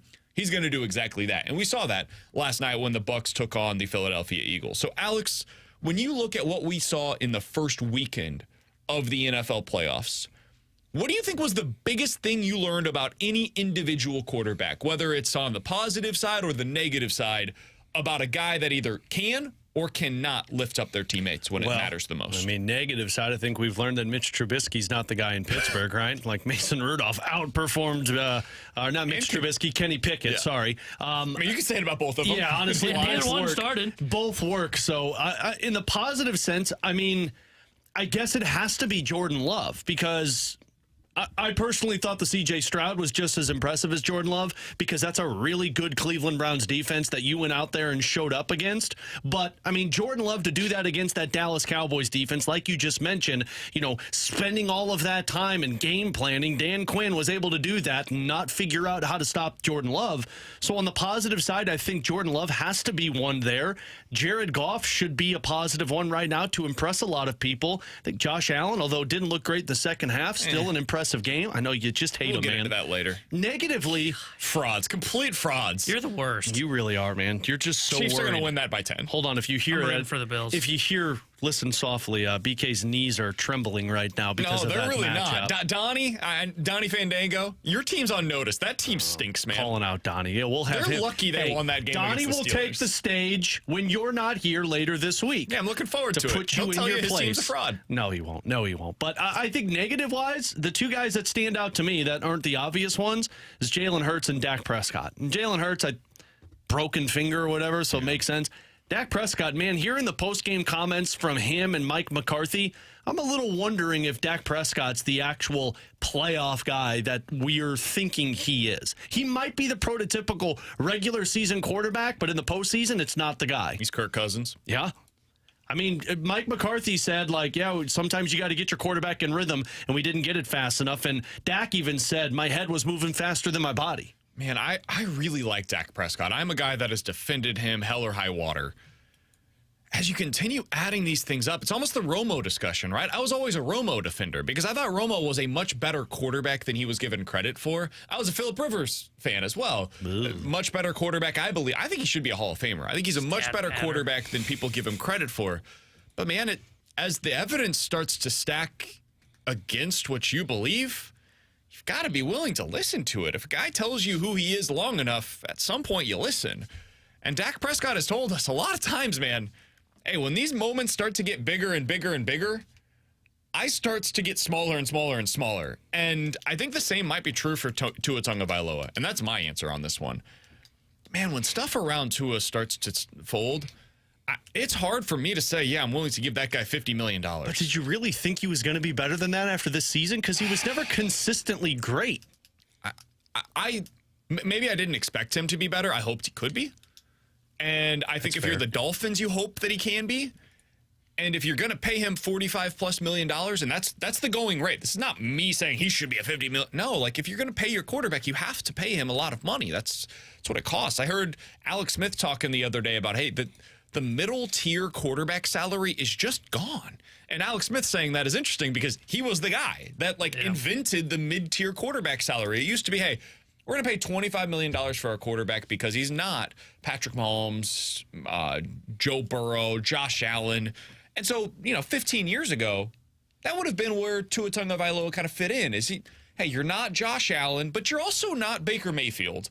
And so we're going to give you a 5-year, $125 million contract. Good money. You could make a really nice living that way. Tua wouldn't accept that right now, nor should he. Because somebody's going to be willing to give him more. I just wouldn't do it if I'm the Dolphins. I would run this thing back one more year, see what it looks like. I wouldn't bring in a new quarterback, but I think Tua, the biggest thing that I learned this weekend is I don't think he can prop up his teammates. The old tractor versus the trailer. I think he's a trailer. I think he's being pulled by his teammates as opposed to driving the bus for his team. Yeah, and I think you're right on with that one because though, yes, I did not really expect much from the Dolphins in that game, mostly because they were kind of banged up, but that was on the defensive side of the ball. But he had really struggled down the stretch. And I think when you look at Tua, look, man, if he can't play in the cold, we talked about this, I think it was yesterday, there's a lot of cold weather stadiums outdoors in the AFC. He can't play in that kind of weather, then there's serious questions going to have to be raised because then you basically have to be just awesome in the regular season to make sure the AFC goes through your home in Miami, which is going to be tough in the AFC. So I think a negative was on him. I agree with the one on Dak because I just don't know about Dak Prescott once you get to the postseason. I think it's a lot of the same conversation we have about Paul Goldschmidt, Nolan Arenado here in St. Louis of, hey, man, they're great in the regular season, but the jury's still out on the postseason. And I think Dax is really starting to pile up compared to Goldie and Arenado. I think on the plus, though, like, Baker's not a great quarterback, but he's serviceable. He's into the Jimmy Garoppolo. He finds ways to win playoff games, which I can't say the same thing about Dak. Yeah, he's in like that Jimmy Garoppolo range where it is, you know what? He's definitely serviceable. He probably is the mid-tier quarterback, honestly, to where you can bring him in. You got like 1-2 years if you got the right roster around him where you can be like maybe a 9-10 win team, and maybe you get a win in the playoffs. So I think he earned himself a contract. Jordan Love solidified himself as the franchise guy. I still am not all aboard this, but I think Goff may have solidified himself as the Detroit Lions guy as well. I think Goff is contract. I haven't looked at his contract he's a recently. Free agent, I think, next year maybe, or at the end of the year. Because if he is, you got to resign him. Yeah, he's going to get big money. Yeah, he is going to get big dollars. Yeah. Oh, wow. Next year is the final year of his deal. Yeah, I thought How much is he making right now? Next year, his salary will be about $21 million. He's got a roster bonus, though, so in the end, it's closer to like $26 million. He's going to make $35 million. Yeah. He was on that's the contract the Rams gave him. Ended up being actually a really good deal. When you look back on that, like and then spanked the own Rams. That's great. That was the rare win-win. Yeah. In terms of a trade. Like, I think that one was a win-win. We saw the Chiefs-Dolphins. I think that was a win-win for both teams. The Tyreek Hill trade. Chiefs ended up being able to restock their defense, which helped them win a Super Bowl last year. I think the Dolphins are pretty happy with the fact that they've got Tyreek Hill, to say the least. The Justin Jefferson / Stephon Diggs deal, I think, was a win-win for both sides. Yeah. Bill's got a number one receiver. The Vikings were able to reset their clock with Justin Jefferson. That obviously has worked out incredibly well. There's been some good win-wins lately. I still believe that. I mean, you just mentioned, too, is he a tractor or a trailer? I still think Goff's a trailer. But, I mean, at this point, the way he's playing, he can be a guy that you end up paying $35-40 million to and are at least competitive. And as long as you've got guys around Jared Goff, he is a good quarterback. I don't think he's a great quarterback, but if you have weapons around him like they do, you're seeing the result. They're able to beat the LA Rams, and hell, they should get to the NFC Championship. And that's the difference for me. Expected to get there at this point. And that's the difference for me. The greats, you know what they're going to do. The Patrick Mahomes, the Joe Burrows, Josh Allen, you know what they're going to do. It's the guys that are just good that find ways to win playoff games, and Dak's not in that category. Other thing that I wanted to get to real quick as we react to the weekend that was in the NFL. Out of the following teams, who do you believe is most likely to pull off an upset this weekend, Alex? The Texans, the Packers, or the Buccaneers? All three are significant underdogs this weekend, but between the Texans, the Bucs, and the Packers, which one is most likely to pull off the upset in your mind? I think it's the Texans. The Bucs, I don't think have a chance. Now, hopefully, I'm not eating my own words, but I think the Bucs advanced because they played a crap team. I think the Packers advanced because they played a team that gets in their own way, but they're really, as great as their offense was and Jordan Love was, it's a different entity when you're going up against that 49ers defense. I would be talking differently about the Packers if they were playing the Lions this weekend instead of the 49ers. Yeah. I mean, that's a different entity of what they're doing right now, and we talked about this in the office. Like, Houston just showed the ability to go out and dominate against the best defense, and you're doing the same against this Baltimore Ravens team. But Baltimore doesn't have any offense that makes me scared to play against. Like, yeah, you got to find a way to contain Lamar Jackson. But other than Zay Flowers, there's not really much that's dangerous out there. So, if anything, I think Houston and Baltimore could go toe-to-toe. C.J. Stroud has shown that, so I think they could take down Baltimore. Yeah, I think it's Houston because I can't see a scenario in which the Packers win. I think the 49ers are the best team in the NFL. I think we're basically just waiting for them to win the Super Bowl at this point. I don't think the Bucs can beat the Lions because I think what Alex said is right. They just ran into a team that was really going through it in the Philadelphia Eagles. I think when you look at Houston, like that offense can pick apart a good defense, even without Tank Dell, which is just impressive from C.J. Stroud. I don't trust their defense necessarily, but to Alex's point on the Ravens offense, like Lamar Jackson's there, but who's the great weapon with Lamar? Like he's got a bunch of It is interesting. good weapons. You have to really. I know because we watched it that the Baltimore Ravens were an awesome offense this year. But if I had the Men in Black flashy thing done in front of my eyes and you just showed me the matchups, right? I would think the Texans offense might be better than the Ravens offense if we're just being totally candid in that one. So I think that the Ravens have a much better defense and they have an advantage on special teams as well. But man, if you're a true believer in CJ Stroud, and I don't blame you if you are, I think the Texans could absolutely pull off the shocking upset going into this weekend in Baltimore. I will not be picking it, but it shouldn't shock anybody if it happens. Someone texted and said, Odell Beckham Jr. and Dalvin Cook, hello. Exactly. That's the thing, man. Like, this Ravens offense like is a retirement fragile. home. If Lamar has another one of those games where he gets into the postseason, we talk about Dak, we talk about some of these guys, Jalen Hurts, that had disappointing postseasons. Dude, Lamar's been doing this for years, where he has a great regular season, and then you get to the postseason, they take away a couple of the things that you're doing well. It's like, oh, crap.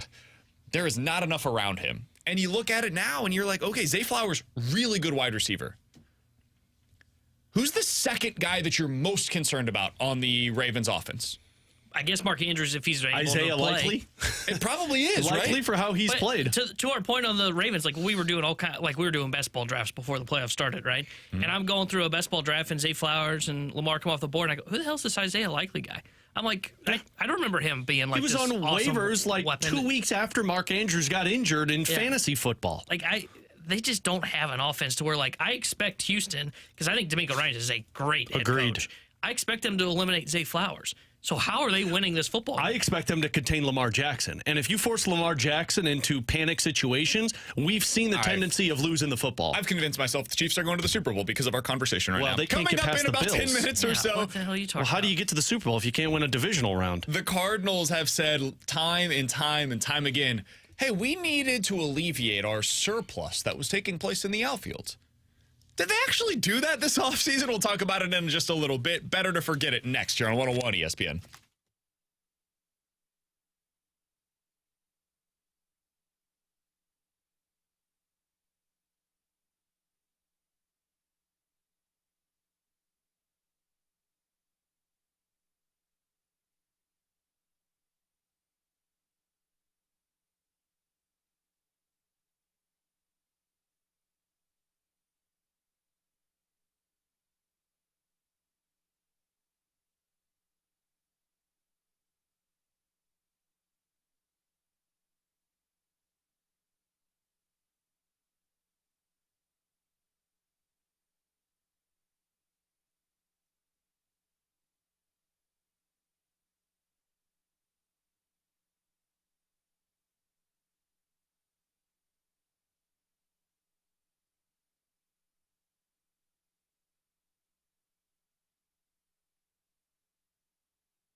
No. 314-399-9646 is the Air Comfort Service text line for Bet It or Forget I It. didn't know my voice could do that. That was impressive. Alex, Bet It or Forget It. The Chiefs will be in the Super Bowl again this year. Forget it. Forget it. They're losing to the Bills, man. No, they're not. You just tried to defend a T-Bone tonight that they have better pass catchers on the Kansas City Chiefs than the Buffalo Bills. I believe it. Who? What do you mean? Who? List out the top 3 pass catchers for the Bills. I'd love for you to lift the top 3 out for the Chiefs. I will. Go for it. Okay, who would you say are the top 3 pass catchers right now for the Buffalo Bills? I would say Stephon Diggs, Dalton Khalil Kincaid, Shakur, and Dalton Kincaid. Yeah, and Gabe Davis when he's healthy. He's not healthy. Well, he's going to be. So he'll be healthy. I don't think he will. I think he will. He's hurt. Yeah, well, so Big problem for them. At least he's hurt. You're not helping the cause here. Kelsey's not hurt. Also, Gabe Davis, okay. He's been disappointing for He's 4 better years. than all of the receivers on the Rashee Chiefs. Rice, Okay. Travis Kelce, Yeah. Cool. Isaiah Pacheco. Which one would you rather have? Bills. Bills. I don't. Kelsey's old. Rashee Rice sometimes catches the ball, and Pacheco's good. I mean, Rashee Rice just put together one of the best performances by a rookie receiver not named Puka Nacua that we've seen in the last 10 years. Cool.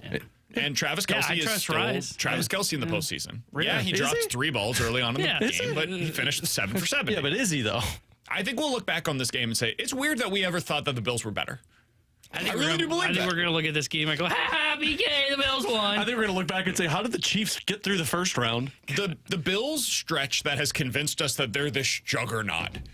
They should have lost to Kansas City. I never said they're a juggernaut. Oh, I know, but you're not who I'm talking about here. Sure. There's some national analysts that are going to come on the air today and tell you, oh, the Bills. No, stop.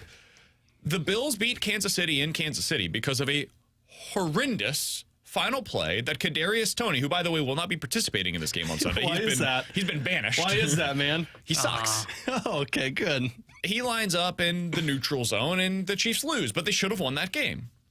They beat the Chargers 24-22. Tony's been awful.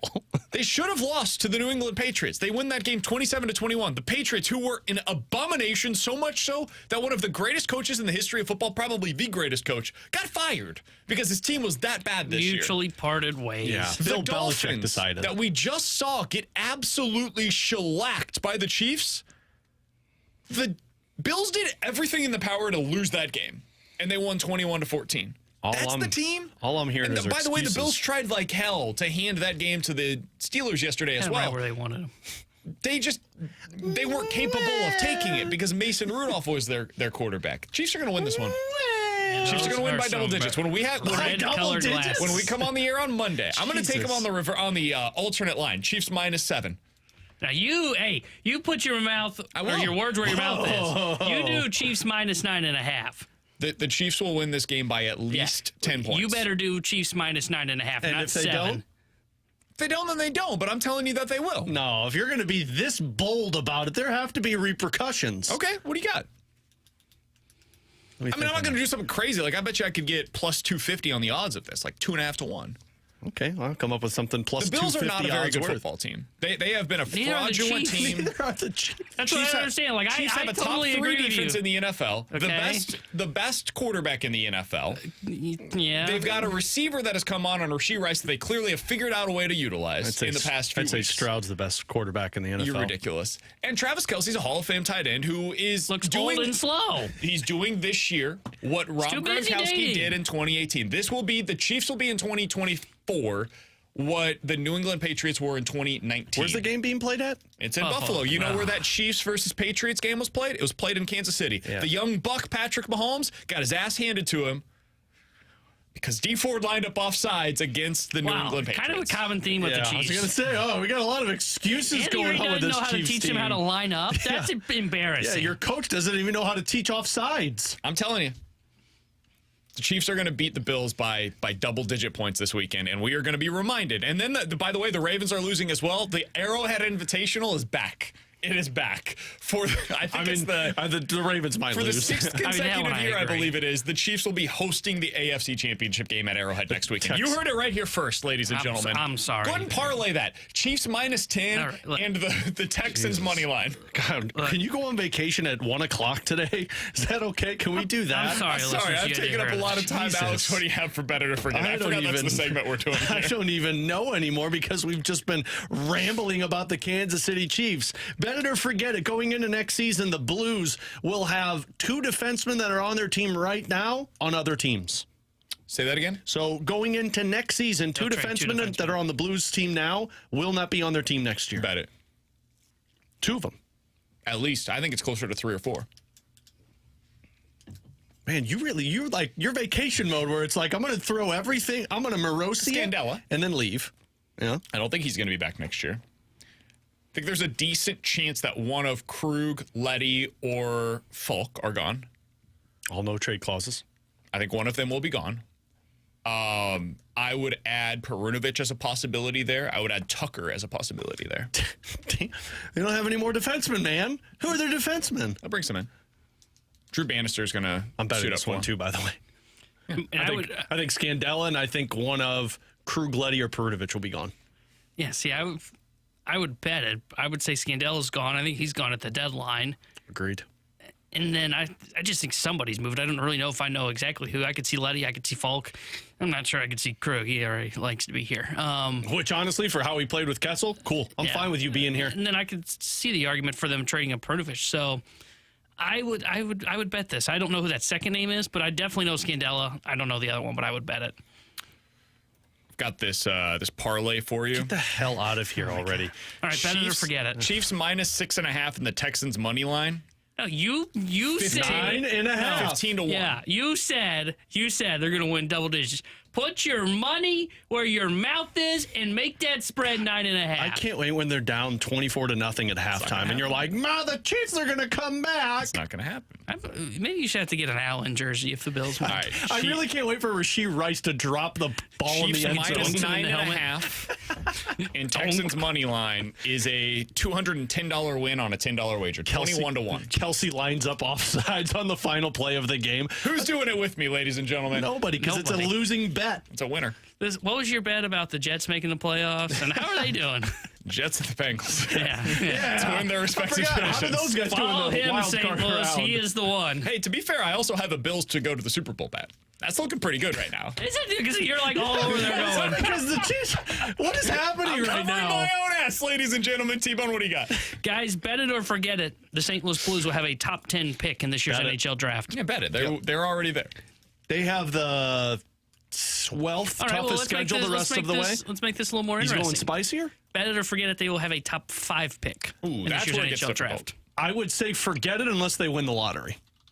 And by lottery, I'm not saying they get the first overall pick. I'm saying they move up 3 spots. I think the 5 teams are locked in.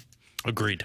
San Jose, Chicago, Anaheim, Ottawa, Columbus. All of those teams have no incentive to win. All of them, in fact, are incentivized to go the other direction, and they're already like a significant amount worse than where the Blues they're are all at. trading pieces at the deadline.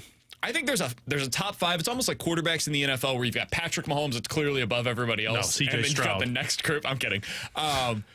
I think you've got the clear-cut top 5, and then there's a next tier where it's like Minnesota, Buffalo, Montreal, Calgary, St. Louis. All of those teams, I think, are in the next grouping. And that's going to be the battle of where you're ending up. Because Battle of the Blue.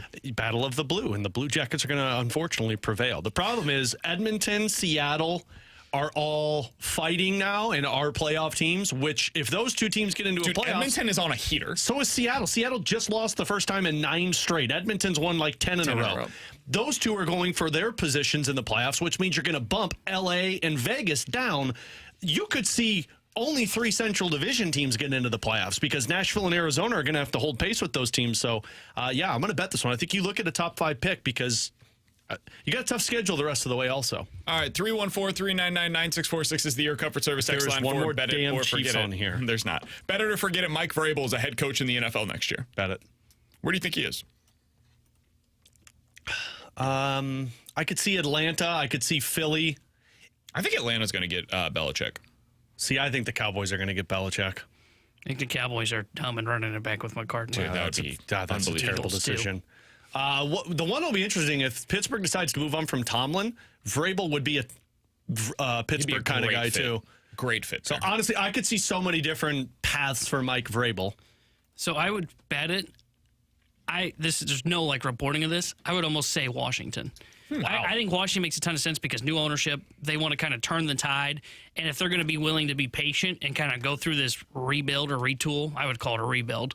I think they would want someone that can bring in a new culture, new ownership bringing in a new culture, new head coach bringing in a great culture. You just did That's the thing is, I don't know if Vrabel would want to do it. I'd like to win. If they gave him like player personnel, I could see where it works out. If you're him, would you consider sitting out? Like, if let's assume for a second Philly sticks with Sirianni, he replaces his coordinators, and Dallas sticks for whatever reason with Mike McCarthy, he gets some new coordinators.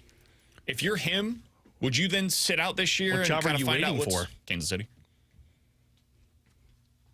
I'm actually being serious right now. I'm going to be serious or too. Buffalo, like the possibility of Buffalo coming open next year. I'm going to be serious with it. Is Kansas City enticing once Travis Kelce takes the yeah, step you've got backwards? Patrick Mahomes. It'd be like, is New England enticing after they lose out on Randy Moss or Wes Welker or Rob Gronkowski? Yeah, Tom Brady's there. Yeah, Everybody Bill will bet Belichick kept Tom Brady alive, though. That's the only thing that matters. I don't think I would. I think I would look at Atlanta. Atlanta would be interesting if I'm What if Vrabel. Belichick goes there? Because it sounds based on the reporting like that is a very likely destination. Seattle would for be an Belichick. interesting one, too, for Vrabel. See, I don't know what to make of Seattle. I think they're stuck and don't know what to do. Yeah. I think Because if the jobs start to get depleted pretty quickly if Atlanta's off the board. if Atlanta and if the Chargers are going to go and the with Jim Chargers, Harbaugh. if those two come off the board and then Philly and Dallas sticks with their coach, if I'm Vrabel, I'd sit out. Because those are the only two or four if you count those other two. He shouldn't be in a rush. Yeah, because if I'm him, I'm going, hey, man, I did everything. You know I'm a great head coach. I'm waiting until the roster is in a place for me to where I can come in and win immediately. Well, and you can also go get a commentating job and make a ton of money for a year and then go be a coach again. Yeah, I think that's what I would do. Like, I would wait to see, okay, what's going to happen with the Bengals job? Because I would assume there's some heat there next year if they don't win in a significant level. The Bills, the Chiefs, like, there's some good jobs that could potentially come open at the end of next season. But if Pittsburgh comes open, you take that. If Philly or the Cowboys come open, you take one of those two. If the Chargers don't end up hiring Jim Harbaugh, yeah, sure. Like, I've got a coach there, or the quarterback there. You take that job. But I wouldn't be in a rush if I'm him. I'm not taking the Raiders job, for example. Chargers would be good, too. It's not like he's Belichick age where he's 72 and chasing, the wins record. Take a year, hang out, make some good money on TV. Cancun. Yeah, do what you got to do. All right, coming up in about 15 minutes or so, we're diving into the junk drawer. But next, the Cardinals have said all along, hey, one of the biggest priorities this offseason is to fix that logjam that we had in the outfield, because clearly that was one of the biggest issues for the Cardinals in 2023. Did they accomplish that goal? We'll talk about it next here on 101 ESPN.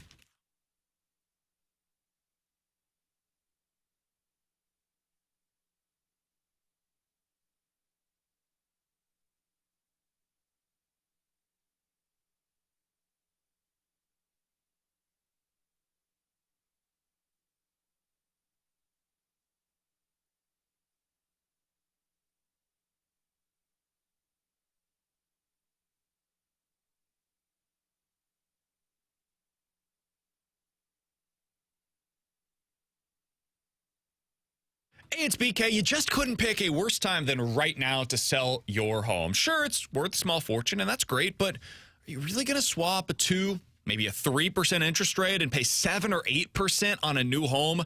I don't think so. You don't have to with the Get Paid and Stay program from Truehold. This is a big-time program that they have started up, and with the Get Paid and Stay program, Truehold will buy your home at its best current value, and you get to bank all the cash and continue staying in your home until interest rates come back down, or you can just stay there as long as you want. It's totally your call. Plus, you want it to pay the property taxes any longer, that insurance is off of your task list, and that upkeep that is going to be on Truehold. Truehold will pay all of those expenses for you, and you can learn more about the Get Paid and Stay program by calling 1-855-300-9993 or visit them at Truehold.com for the smarter and faster way to cash out on your home's full value without having to move. That's 1-855-300-9993 or visit them at Truehold.com.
Terry Hendrickson here with a Sports Center update driven by Johnny Londoff Chevrolet and Johnny Londoff Autoplex. The Blues fell to the Flyers yesterday 4-2. They'll be back in action on Thursday when they visit the Washington Capitals. We'll have pregame coverage starting at 5 o'clock with Alex Ferrario and Joey Vitale. Then Joey will join Chris Kerber for Puck Drop at 6. The Sports Center update was driven by Johnny Londoff. Find your road shop 24/7 at londoff.com, londoffAutoplex.com. Are you kidding me?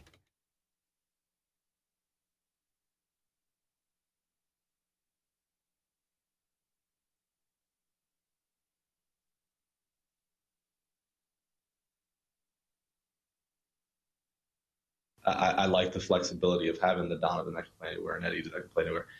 But it is nice for guys to show up every day and know exactly where they're going to play. And it doesn't mean that you can't give a guy a day off and throw Donnie over a third and mix guys around. But it is nice to be able to come in knowing I'm playing short. And I'll play short tomorrow and the next day and the next day. And when I need a day off, that's fine, but I'm the shortstop. I play center field every day. So it is nice mentally for these guys to know, have some continuity where they're going to be every day. So that's something that I'm also looking for. That was Ollie Marmol at Cardinals winter warm-up yesterday. Alongside Alex Ferrario and Tanner Hendrickson, I'm Brandon Kiley. You've got BK and Ferrario here on 101 ESPN. Alex, the Cardinals are looking for more of a stagnant lineup. Now, this does not mean you're going to see the same 9 players in the lineup every single day at the same spots every single day. When they go up against a lefty versus a righty, you will probably see different versions of the Cardinals lineup. That's too many people. You're going to see, just like last year, I would guess, hey, Jordan Walker once a week is going to get a DH day. That's going to be when he's working in the outfield with Willie McGee. He's going to get a bunch of work pregame, and then he's going to be your DH during the game. You're going to see one day a week where Nolan Arenado and Paul Goldschmidt are getting DH days. You're going to see twice a week where Wilson Contreras is getting a DH day. So those guys are going to get off their feet the same way that we've seen in previous seasons. But the goal is to for the majority of the year, you kind of know where guys are going to be lining up, right? You go into the season and you know Jordan Walker's my right fielder. Tommy Edman is my center fielder. And when these games matter the most, that's where all of them are going to be playing. That being said, Alex, one of the things that I think Cardinals fans complained about the most last year was this flexibility, the uncertainty of where guys were going to be playing day in and day out. And I don't totally know that that's changed. And the reason why I say that is because when you went into last year, you had most of the same guys that you have right now. Like you look at the guys, Newt, Walker, Gorman, Burleson, Carlson, Donovan. They're all in the same spots this year as they were last year. Now, Tommy Edman has changed. He's now where Tyler O'Neill was at this time last year. Mason Wynn is where Tommy Edman was at this time last year. So you remove Tyler O'Neill from the situation. You remove Richie Palacios from the situation, but he wasn't here until like August. He really replaced Tyler O'Neill, who wasn't here to start the season. Have the Cardinals actually changed the logjam in the outfield from where it was this time last year? I think they have in the outfield because last year it felt like we were saying, how is Jordan Walker going to be getting all this playing time? Now, it panned out perfectly because Tyler O'Neill was awful, Dylan Carlson got hurt, and you didn't have Lars Nootbaar for a majority of the season. So, like, the outfield, I see it as you've got Walker, you've got Nootbaar, and you've got Edman, while Dylan Carlson's your fourth outfielder. Like, that seems like it's a little bit more solidified, and then Alec Burleson gets sprinkled in. The part that I'm concerned and confused by is what they do with second base with Gorman and Donovan, because to me, I think Mason Wynn is what Paul DeYoung was, and Brendan Donovan is what Tommy Edman was in terms of, okay, well, you got this versatile guy, he's going to fill in everywhere for you, which makes sense. But if Nolan Gorman's defense doesn't hold up at second base, then how are you getting those at-bats for Nolan Gorman? Because now we're talking about potentially a DH, and then you're getting into the Alec Burleson conversation, and then you're getting into the Wilson Contreras conversation. So the outfield, I feel like, is a lot more concrete in terms of left, center, right, and my fourth outfielder, and then a little bit of sprinkling in of certain guys. It's the infield and the middle of the infield is where I'm a little bit more concerned It's interesting because if they're going to continue doing the DH the way that they did last year, and I see no reason to believe that they won't, Wilson Contreras is going to be in the lineup every day. It's just a matter of, is he DH, is he a catcher? 2 out of 3 days, probably catcher. The other third day, it's going to be DH. So out of the 6-game week, you're going to see him at DH twice. Okay, cool. So now the other 4 games, Goldie once, Arenado once, Walker once, and then you've got a floating DH, probably Alec Burleson that last day. Okay, well, there's my opportunities at DH. So I don't have a full-time DH next year. That means Gorman is going to have to spend the majority of his time at second because nowhere else you're going to put him. I think what you do going into this year is you really, you commit to Brendan Donovan as your utility player. And I'm talking super utility the way that the Dodgers did with, Chris Taylor, or the way that the Rays and the Cubs and the Royals did. But his bat, you got to have in there every day. Correct. But the way that they did with Ben Zobrist, where, hey, this day you're going to see Nolan Gorman at DH. Okay, cool. Brendan Donovan's playing there today. When you see Nolan Arenado getting a day at DH, well, Brendan Donovan's going to be playing there that day. When Jordan Walker gets a day at DH, Brendan Donovan's going to be in your outfield on that day. So you always find a spot in the lineup for Brendan Donovan. It's just not going to be anywhere consistently. It's going to be all over the diamond, and he's the guy that moves around to fill in for everybody else instead of moving a bunch of different dudes around on different days. I think the biggest key to all of this is Tommy Edman being healthy and ready to go and being your everyday center fielder, and you committing to that, and everybody else buying into their roles. And most importantly, Dylan Carlson actually being a fourth outfielder. You should not feel pressure to get Dylan Carlson at bats this year. He's a fourth outfielder. And if you're going into the season saying that, you got to commit to it, man. I can't go into the season saying that and then suddenly by the second week of the year, oh, Tommy Edman's not hitting. Let's get Dylan Carlson those opportunities in center field. Which is going to happen. You can't. You've got to say, this is what we're going with, and we're committing to it. Jordan Walker is your everyday right fielder. Lars Nootbaar is your everyday left fielder, regardless of what the pitcher is that's on the mound. In center field, your center fielder this year is Tommy Edman. Point blank, period, end of story. Mason Wynn is your starting shortstop. You got to ride with that, man. He's going to struggle. You're not going to get a ton offensively from him, and that's got to be okay with the Cardinals, and that is where I think the stress test will come from. Are you actually willing to commit to this, or are you just saying you are? Because it's easy to say all of this on January 16th. It is really hard on May 1st when Tommy Edman's hitting .210 in center field and Mason Wynn is hitting $180 at shortstop, and you've had some really bad luck to start out the season from, I don't know, Jordan Walker in right field. Okay, are you actually going to stick with the plan at that point in time in a season where things are really high pressure? It's a pressure cooker in there. I don't know. That's where I don't know. I'm very skeptical. That's where I get skeptical with Ollie too, because I feel like when you have footsteps, you start making changes immediately and not give it time to simmer. They, in theory, like any team can have a roster like this and say, we've got 9 guys that start. The problem is when I hear the front office say, we're still high on Carlson, we're still high on Alec Burleson, and I hear, Ollie Marmol say that as well. Okay, but then you have to, that's when if you're really high on those guys, that's when you have to get them at bats, and that's when you fall into the same issue that you had last year. And that's where I think the stress test is going to come, is it's going to come on, Ollie Marmol saying, you know what, these are the 9 guys, we've got to ride them. And I think that's where it becomes interesting because you mentioned it. I mean, he's a lame duck manager. If he starts to feel pressure of, man, we're kind of scuffling along, is it the offense that's kind of this? Do I need to start making changes to the lineup? That's when it really becomes a test, because I think it's easy to go with hey, they've got 9 guys, and we can name all those guys off, and you're right, Donovan is the utility/DH kind of guy that is in the starting lineup. We know what the starting 9 is.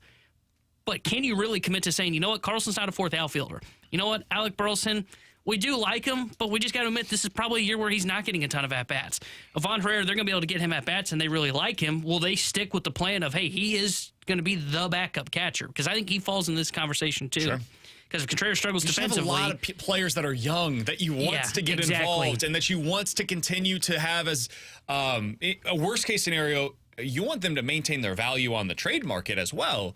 And so, there will come a point in time this year where the Cardinals have to probably decide, do we send Alec Burleson to AAA or get him more at-bats?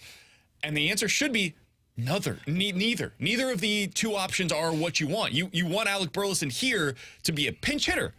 That needs to be his role. And we need to accept that, okay, some guys, they're just going to be bench bats. And for right now, I don't know if this is his future, but for today, Alec Burleson at this point in his career, in a best-case scenario for the Cardinals, if everybody's available and healthy, he's a bench bat for you. That's okay. There's nothing wrong with that. Dylan Carlson, best-case scenario, in June, should be your fourth outfielder that rarely starts. But if you need some defense late in a game and you need to substitute somebody out, go ahead, put him in there. If you're up by 3 runs in the 8th inning and you're not going to get another at-bat for Jordan Walker, go ahead and put him in there for Jordan Walker. Nobody's going to complain about that. So that's That's where I do think the Cardinals have some very intriguing decisions. I don't think this has actually been simplified in any meaningful way unless they're willing to commit to the guys that they say they are right now. Because they were saying the same things this time last year. Now, where they said, we're committed to X, Y, and Z. You actually have to do it for that to mean anything. The one spot that I think is a little bit different is I think some of the talk at winter warm-up, and we know this, some of the talk is more just what the player needs to hear and not so much what they really believe behind the scenes. Like, I think going into last year, they truly believed they had 4 starting outfielders, where they had Newbar, they had Walker, they had O'Neill, and they had Carlson. It was like, okay, well, then how are you getting at bats for them? I think this year, at least my belief, is that they've come to the conclusion, you know what, right now, best case scenario, is Carlson is a 4th outfielder. You can't make the argument that he's an everyday starting outfielder. I wouldn't even hear it because he can't hit right-handed pitching. And then I heard Alec Burleson talk a winter warm-up, too, about how he's slimmed down and trying to be an option in the outfield, where if that bat starts to play, then you get to the point where now we got Alec Burleson, who's an outfielder. It's going to be intriguing. It's going to be very intriguing early on in the season to see what they're willing to commit to. And I don't blame Ollie, by the way, for doing what you're talking about, where, like, if a guy is struggling in the outfield and you want to commit to them, like, maybe you do that for a week. But there will come a point in time where you say to yourself, all right, if Alec Burleson's hitting or if Dylan Carlson looks good at the plate, do you consider making that change? And once you do that, now you're into this spiral once again where it's like, okay, now are we committing to anything, or are we just continuing to do the same thing that we did a year ago? I don't know. And that's a hard place to be in as a manager. And this is where it gets back to our conversation from earlier of, if you were really committing to 2024 as your year, you probably use some of these pieces to go get that starting pitcher that you crave right now. But if you're trying to keep your options open for 2025 and you're looking at the future and you're saying our 2025 starting first baseman is Alec Burleson, our 2025 starting third baseman is Nolan Gorman, and second baseman is Brendan Donovan, now I start to see where it's like, okay, I understand where this is going and why you would want to hold on to all of these different pieces. But that means 2024 is a retool year, a flipping the page kind of a year to next season. And that's where things get very difficult, once again, for Ollie Marmol, who's trying to win right now. What's wild about it is, go back to Mike Matheny, people were complaining because all he did was play his guys. And everybody wanted more versatility. And now we're at the point where it's like, man, it's too much versatility. Coming up in 10 minutes, Jim Harbaugh is in the midst of seemingly every rumor that exists when it comes to college football and the NFL. There is a bit of an update on his college football status. We'll get to that coming up in 10 minutes or so and what it means for him in the NFL. But next time for the Junk Drawer, I've got a story for you guys here on 101 ESPN.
Alongside Alex Ferrario and Tanner Hendrickson, I'm Brandon Kiley. In 15 minutes, Jeremy Rutherford will join us in studio here on 101 ESPN. But Alex, for those that have listened over the last few weeks, you know, a couple of weeks ago, I lost my keys.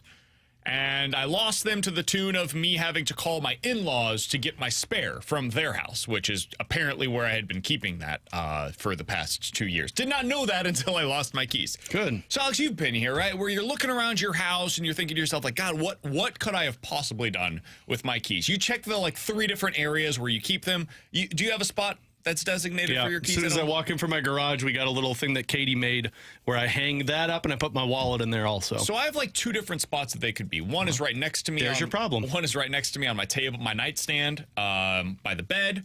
The other is on our counter right when I walk in the door. What monster leaves their car keys next to their bed? Depends what I do when I walk through the door. Mine if will I be need to there do sometimes. something in my room real quick. You have no other space in your house. So, Fair. Anyway, it's one of those 2 spots normally. Well, Alex, you also know that we had a kid about 6 months ago, so our stack of papers has started to develop on the kitchen counter, which is right next to where I typically put my keys.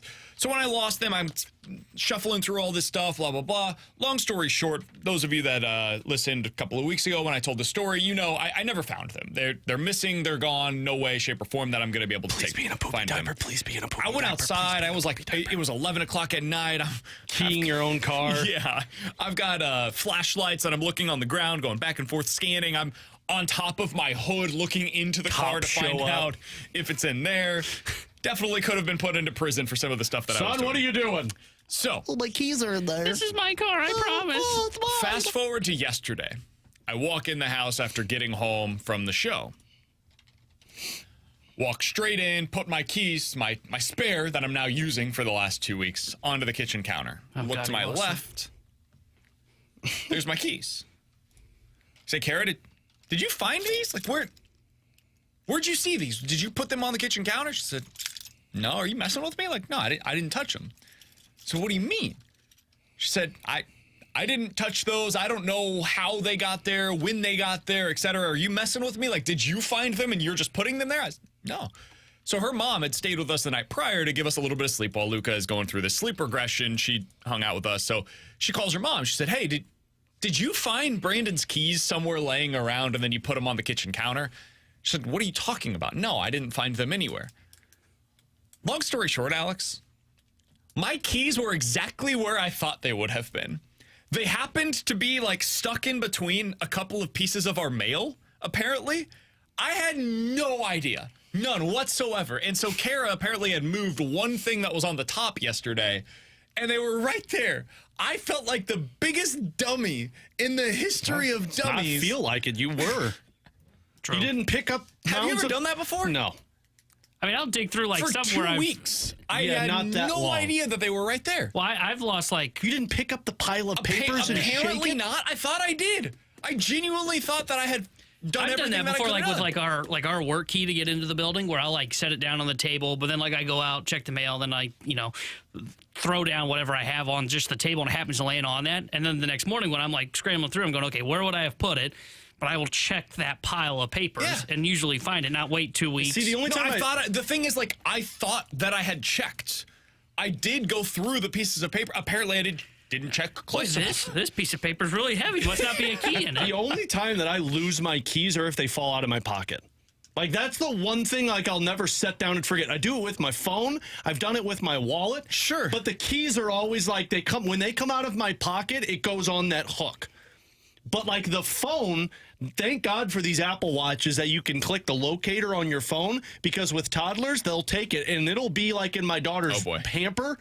And you hit it, and you're walking around your house going, okay, I hear the damn beeping. Where maybe you need one of these for your keys, man. I think I do. I think I need to put some kind of a tracker on here. The Apple AirTags. Yeah, So I've got the called. AirTags, but they don't have a hook for the. Oh, they have for the keychains for it, don't they? Ah, good call. They have keychains that you put it in and you attach to it. He's Alex. That's T-Bone. I'm This guy BK. knows Coming that. up in Disney, 'cause 15 minutes. Jeremy Rutherford's going to join us on the show. Somebody on the text line 314-399-9646 said, so this is the dummy that's calling the Chiefs a Super Bowl champion contender. Yeah, same Touche, guy. sir. Don't call me a dummy. Touche, sir. All right, coming up next, Jim Harbaugh is asking for immunity from college football to return to Michigan. I don't think he's going to get it, which I think means that he's going to the NFL. We'll talk about it next here on 101 ESPN.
Alongside Alex and T-Bone on BK, you got BK and Ferrario here on 101 ESPN. So Jim Harbaugh, according to Dan Wetzel, is asking college football, and really specifically Michigan, for immunity when it comes to all of the different things that he's being investigated for right now with the NCAA. According to Dan Wetzel of Yahoo Sports, Alex, he is asking for a 6-year deal worth $11.5 million per year, which would be fully guaranteed, and immunity from termination for any finding from multiple current NCAA investigations. Thought they were innocent. What does he need immunity for? I'm going to go out on a limb, say Michigan's probably going to say, go chase yourself. I've seen a lot of Blacklist episodes, and anytime somebody's asking for immunity, they're guilty. It's not a great sign if you're Jim Harbaugh. I think Jim Harbaugh is going to be coaching in the NFL next year. I think Jim Harbaugh wants to coach in the NFL. I think that's why he asked for immunity, so he's like, I'm not coming back. If I'm Jim Harbaugh, the reason why you do this is because it's easy to sell it to Michigan fans, where you're like, hey, I wanted to come back, but they just wouldn't give me this clause. And so Michigan fans don't look at you as the bad guy. They look at the team. They look at the administration as, oh, you weren't willing to meet the demands of the greatest coach that we've had in the last 20 years. So I think Jim Harbaugh is going to end up in the NFL. Alex, where are you at on this storyline right now? He's coming back to the NFL. I think that's very evident. You don't take the interview with the Chargers if you're set on being in college football still. I think that's where he wants to go. And to me, asking for immunity is like the perfect out to where they're like, we can't give you immunity. Well, cool. Then I guess I'm not coming back. So sorry. And he can leave by saying, look, I just didn't get what I wanted in Michigan to stay in college football, and the NFL was willing to give me something. So that's why I went there. That's why I just feel like it's all set for Jim Harbaugh. He got what he wanted. You won the championship. You were a dominant coach for so long. There's nothing else you need here. Now you go to the next stage. Yeah, I think he's going to the NFL. I think he's realized, he's reached the ceiling at Michigan, which, hey, good for him because it was a national championship. It's pretty good ceiling. And he's going to be a legend at Michigan because it's his alma mater. He ends up winning the title for them while he was there. But I think he realized, hey, man, I'm tired of dealing with all the recruiting that goes on at the college football level. As we've seen, he clearly does it illegally. Clearly. And I think he realized, I think, BK, you mentioned this last week of, man, you got to have the quarterback at the college level. It's so hard to find the quarterback. And he had J.J. McCarthy. And now that McCarthy's entering the NFL draft, and part of that could be because Harbaugh's probably going to leave, I think he's going, man, that means I got to go find that next guy in the recruiting trail as well, or hit the transfer portal. There is a lot that goes into building a roster at the college level. So I think he's just like, yeah, I think you guys are right. I'll pin this kind of on Michigan. I'm going to leave. I'm going to go take a job in the NFL, where I'm a hot commodity right now. And the team that's probably going to hire me, Chargers, who had the interview with him. I can see where the Falcons may interview him if they don't go after Bill, if they end up changing mind on Bill Belichick. You're going to a team that's going to have a roster for you as well. So he's going to have a 3 to 5 year window to where he can have success. So I think Jim Harbaugh, it's safe to say right now, would be the second best coach in college football. Do you guys agree with that? I think Kirby Smart is everybody's version of number one. And then number two, with Nick Saban retiring, I think right now it would be Jim Harbaugh for me. Do you guys agree with that? I would say so. If he leaves for the NFL, who's the second best coach in college football? Eli Drinkwitz. Is that the answer you were looking for? No, I'm just asking in all sincerity. Because Dabo Swinney would have been the answer to this question a few years ago. I think there would have been a point in time where you could look across the country and say, there's a bunch of different guys that you could put here. I think that a couple of years ago, it would have been fair to say USC's head coach. Why am I blanking on his name? Lincoln Riley. I think he would have been up in this conversation. Sarkisian in this conversation? Sure. Now, today, I think you could throw Brian Kelly, Kalen DeBoer, I was going to say DeBoer going to Alabama is going to help. Lane Kiffin, Dan Lanning, Mike Norvell. I think you could throw all of these guys into that conversation. I don't think there's a clear-cut number two coach in college football right now. I think we're going into one of the more uncertain eras that we have seen in a long time. And that, to me, is really fun, given the fact that we're about to see a 12-team college football playoff in a time when there is so much turnover taking place in the sport. Yeah, and I think a big reason for it, a lot of these guys, because I think a lot of those names that we just said are great head coaches, but they haven't had sustained success. You think of Sark at Texas, this was the first year he got to the playoffs. Yeah. Last year, now Ewers was hurt, but they weren't that great last year. You think of Brian Kelly, okay, he was good 2 years ago at LSU. This past year was not very good. Most of these names that we have said, Dabo Swinney's kind of fallen off, Lincoln Riley. I think there's a lot of questions about what USC is going to be next year. A lot of these head coaches that we say have all of a sudden either starting to take a downturn, or they've only had like 1 year of like legitimate success at the top level. And I think Ryan Day even falls into that category where he now can't get past Michigan to get himself into the college football playoff. So I think the jury's out on who's number 2. I would probably lean towards Dane Lanning at Oregon. I think he's fantastic up there in the Northwest, but I could hear the argument for a whole bunch of names that could be number 2. You could make an argument for Lane Kiffin, and that guy's an absolute nutcase in the best possible way. I say that in all sincerity. And like if Brian Kelly were to leave LSU and take that job at Michigan, which has been kind of rumored in some circles, I think the first call that LSU probably makes is, crazy enough, Lane Kiffin. I think that's probably the guy that they try to go out there and get, which speaks to where we are right now in college football. For Alex and T-Bone on BK, Jeremy Rutherford, Blues insider for The Athletic and 101 ESPN, joins us in studio coming up next here on 101 ESPN.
Alongside Alex Ferrario and Tanner Hendrickson, I'm Brandon Kiley. We've got BK and Ferrario here on 101 ESPN. And in studio is Eli Rutherford, Jeremy Rutherford's son. It's great to have him in with us. JR along for the ride as well. You can, of course, read his work over at The Athletic. You can follow him on Twitter at JP Rutherford. JR, what's good, man? Not too much, guys. Thanks for letting him slide in here. We were coming over from practice at Centene. He was off school today for anybody who's going, what's the kids doing? Yeah, we're off school. We joked with Scott Pernovich about that. He's off of school on a day like this. I said, buddy, it's not Minnesota. It's coming from Higbee, Minnesota. Yeah, that's not how it works. Yeah, so I told him we were coming in the studio to do this. Again, thanks for having him. He did say on the way over here, Dad, can I do it? I'm better than you. Yeah. So he's got a point there. Well, and did he talk to the left-handed defenseman to give him some tips out there? Because that's where Eli thrives on the ice. All right, JR, let's talk about this Blues team. I think in the back of our minds, we all kind of knew, okay, this is still the same Blues team that we saw early on this season. They still have some deficiencies. This is not a Stanley Cup contender. We all know that. We did, though, see a sustained stretch of period where they played better. They looked like a better hockey team. How would you assess where we're at right now? Just like big picture sense, we're roughly halfway through the season. What would you say this Blues team is? I think they're about where we thought they'd be. And interestingly, I think Alex told me last night on Press Row that he took the survey that we have at The Athletic right now for Blues fans. You're welcome, buddy. And not to be a spoiler here because the results will come out in a few days, but I did peek at them this morning. And I asked the question, is this Blues team better, worse, or about where you thought they'd be? And that's what's winning right now, about where you thought you'd be. Probably about, I think, 60%. So I think I speak for a lot of Blues fans who say that you didn't think they'd be a playoff team in terms of going a round or two, but you didn't think they'd be bottom of the barrel. But I think we've seen so many ebbs and flows where you see on nights when they can play well, especially after Drew Bannister took over. You know, they've beaten some great teams, right? And even these games recently, they've been in some of them. But I got to say this, I think that the mistakes we're seeing at critical times are reflective of a roster that's just not on par with a lot of the league. Do you think that's where they're trending, though, is away from that new coach honeymoon phase and more into, this is what we thought this team was going to be, and the mistakes are still there? Yeah, I was thinking about that after last night's game. You know, has it worn off in terms of getting that new coach bump? And the thing we talked about with Drew Bannister a couple weeks ago is, how do you sustain that? How do you keep it going? Well, it's tough when you have some holes in the roster, right? So I don't want to say that this team can't go out and still beat some good teams. You're just 3 points back of the wild card spot. Heck, they could still make the playoffs. But I think that, yes, you get to a point where, okay, you know, that energy that you get from the coaching change has worn off, and now you have to go out and play.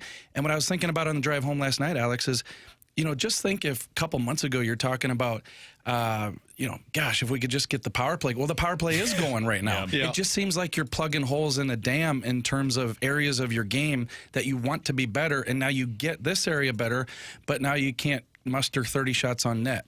You know, or now you can't, you know, have veterans make critical mistakes at the key times. It's wild because we talked so much about, or Bannister talked about, net front presence on the power play, and that's how you get it going. And 5 goals. Look at the 5 goals you've been scoring. But now they're pleading for net front presence. Steve Ott told Curbs and Joey that last night. He said we need to have a lot more buy-in of net front presence at even strength. You buy in on the power play, but not at even strength in that area. Yeah, and that's something that's, I think, plagued this team probably for a couple years, and they're begging for it on the power play, and now you're getting it. Well, guess what? Like you said, Steve Ott said, now you're begging for it 5-on-5. And you look at the shot totals, BK, last night, you know, we tweeted it, and I saw you noticed it, is look at the Ranger game, 42-21. Was it 35-23 a couple nights ago? Last night, same thing. They're just not making good plays, and then what happens is they turn the puck over, it's back in their zone, and they're playing defense for most of the shift. They're not able to get down there in the offensive zone and sustain anything, and when they do, it's one and done. So I see a team right now who, you know, can be good on a lot of nights.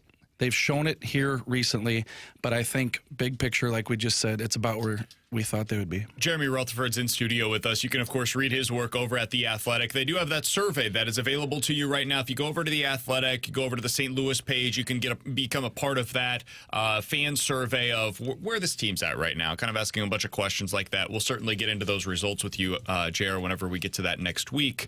You can follow him on Twitter at JP Rutherford.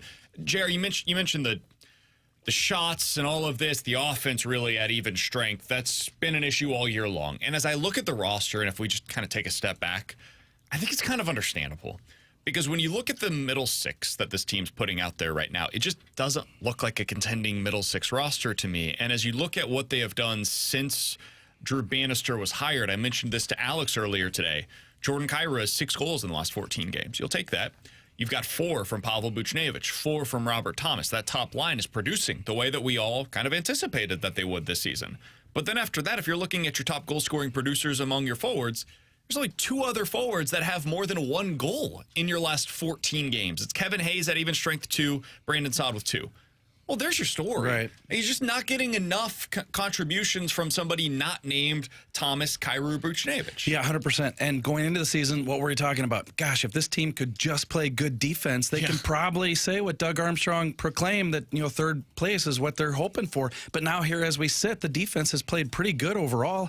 And then you look at that forward group and you're just not getting it. I do think we could probably go back and roll back the tape, you know, us three having the same conversation of, gosh, if you can get 25, 30 goals out of Verana, if you can get 20, 25 out of Kapanen, I know he hasn't been that type of guy, but if you can get some 20-goal production out of a number of these guys, of Braden Shen, and you're just not getting it from any of those guys, to the point where Verana's in Springfield, Kapanen's getting moved. Like last night, Drew Bannister, he moves him up to the top line. You think that's a reflection of Kyrou. He said, no, I'm trying to put some life in Kapanen.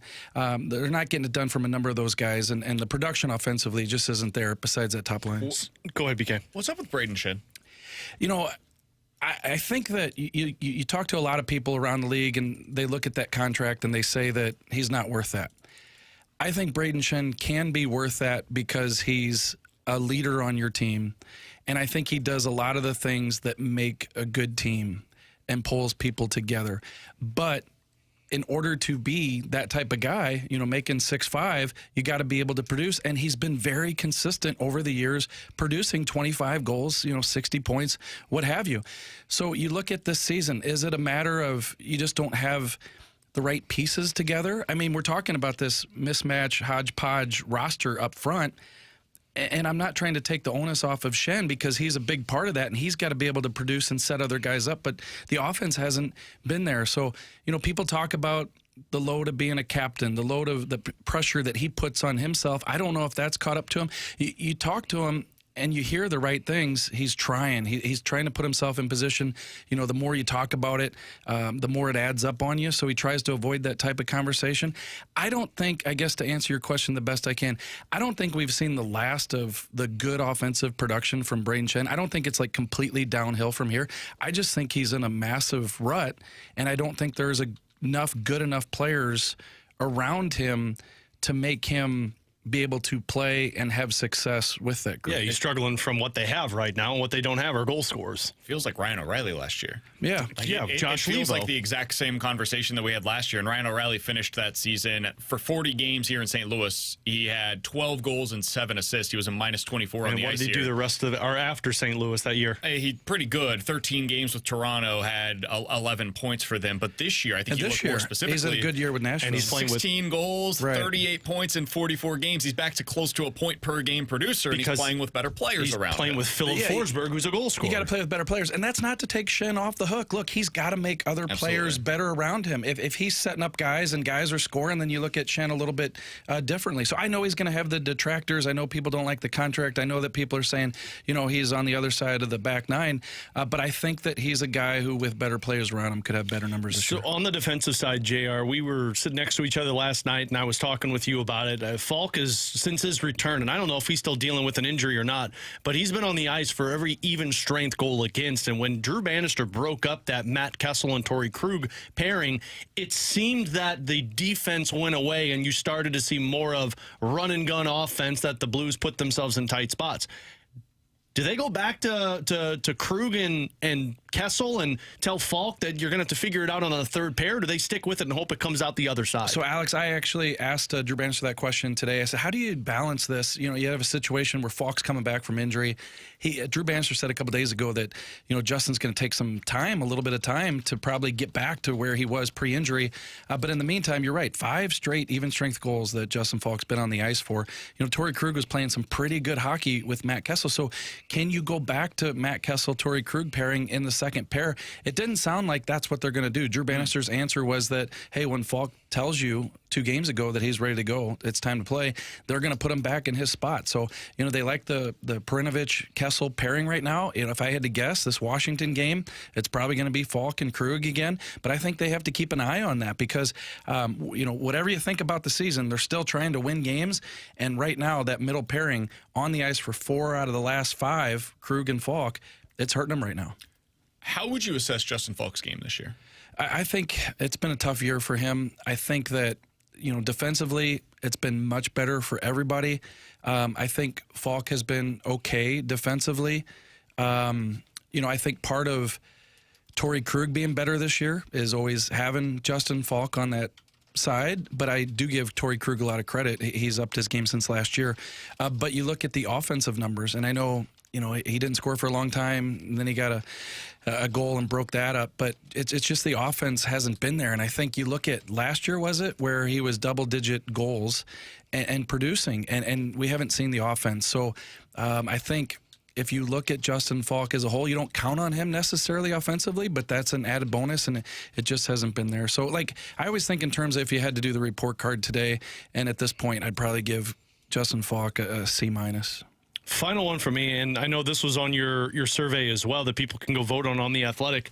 And I hate bringing it up because there's still a lot more games to be played, but I do so because Doug Armstrong said, the search is going to be going on all season. Bannister has looked good, but hypothetically, if it wanes away and this team trickles back into their problems that they had prior to Drew Bannister taking over, what does Doug Armstrong do? Because you can't bring in another coach and say, well, we're going to hope he gets the best out of this group. Yeah, I think it goes back to me, Alex, as far as what is their plan. Are they trying to find a coach who's going to come in here and help them win? Are they trying to find a coach who can help them come in and improve these young players and the players who are coming in, the assets, the draft picks that they've made? Or are you trying to find a guy who can try to do both? And I think that's a difficult job, as Craig Berube told you guys. He told me in the story, that's hard to do what they're asking him to do. So to me, it comes down to what team are they trying to be at this point in this retool.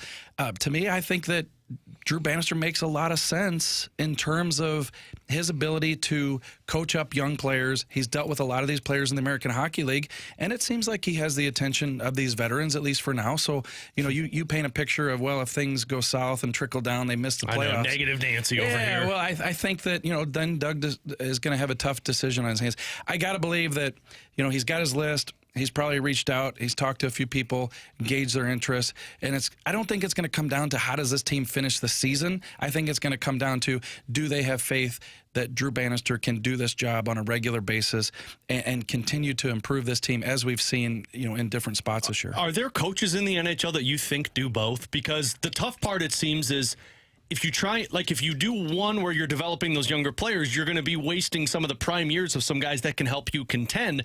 And then you're stuck in that murky middle. I'm sure there are coaches who can do both, but I think what's your identity? You're making roster decisions and also lineup decisions on a nightly basis based on what are you trying to do? Are we trying to improve these guys? Or are we trying to win the game tonight? Right. And I think that's too hard. I had a conversation with somebody at the practice today about this, Alex, is a lot of times what happens is you'll keep a coach knowing that he's going to be the coach to get you to the next coach. So is it a Drew Bannister who, maybe you don't know if you hire him full time that he'll be here in 3 or 4 years, right, but you think he's the right guy for the job right now. And then you see how it goes, and then maybe you get to that point in 3 years where you're ready to potentially take that next step, and maybe somebody else is out there. And I'm not saying that, as any disrespect to Drew Bannister. I'm just saying we've seen that in the NHL before where you have a Davis Payne and then they make the next coaching hire. So, Alex, I think that's a tough ask of any coach to do the double dip, which is what they were trying to ask Craig Berube and now of Drew Bannister. He's Jeremy Rutherford. You can find his work over at The Athletic, where you can be a part of that survey that they were just discussing. You can also follow him on Twitter if you want an easy way to get there, at JP Rutherford. JR, we appreciate the time as always, man. Thanks for bringing in the more intelligent Blues voice over here, right. Which is Eli. He was right. He would have done better than me. It's a high bar to clear, but I think Eli would have found a way to do it. He's Jeremy Rutherford, one of the best in the business. We always enjoy having him here on BK and Ferrario. You can hear him each and every Tuesday throughout the Blues season. Coming up in about 15 minutes or so, we'll hit the rewind, but next, NFL Quick Hitters here on 101 ESPN.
Terry Hendrickson here with a SportsCenter update brought to you by Soliga Heating and Cooling. The Blues fell to the Flyers last night 4-2. They'll be back in action on Thursday when they visit the Washington Capitals. We'll have pregame coverage starting at 5 o'clock with Alex Ferrario and Joey Vitale. And Joey will join Chris Kerber for Puck Drop at 6. The SportsCenter update was brought to you by Soliga Heating and Cooling, an independent American Standard heating and air conditioning dealer.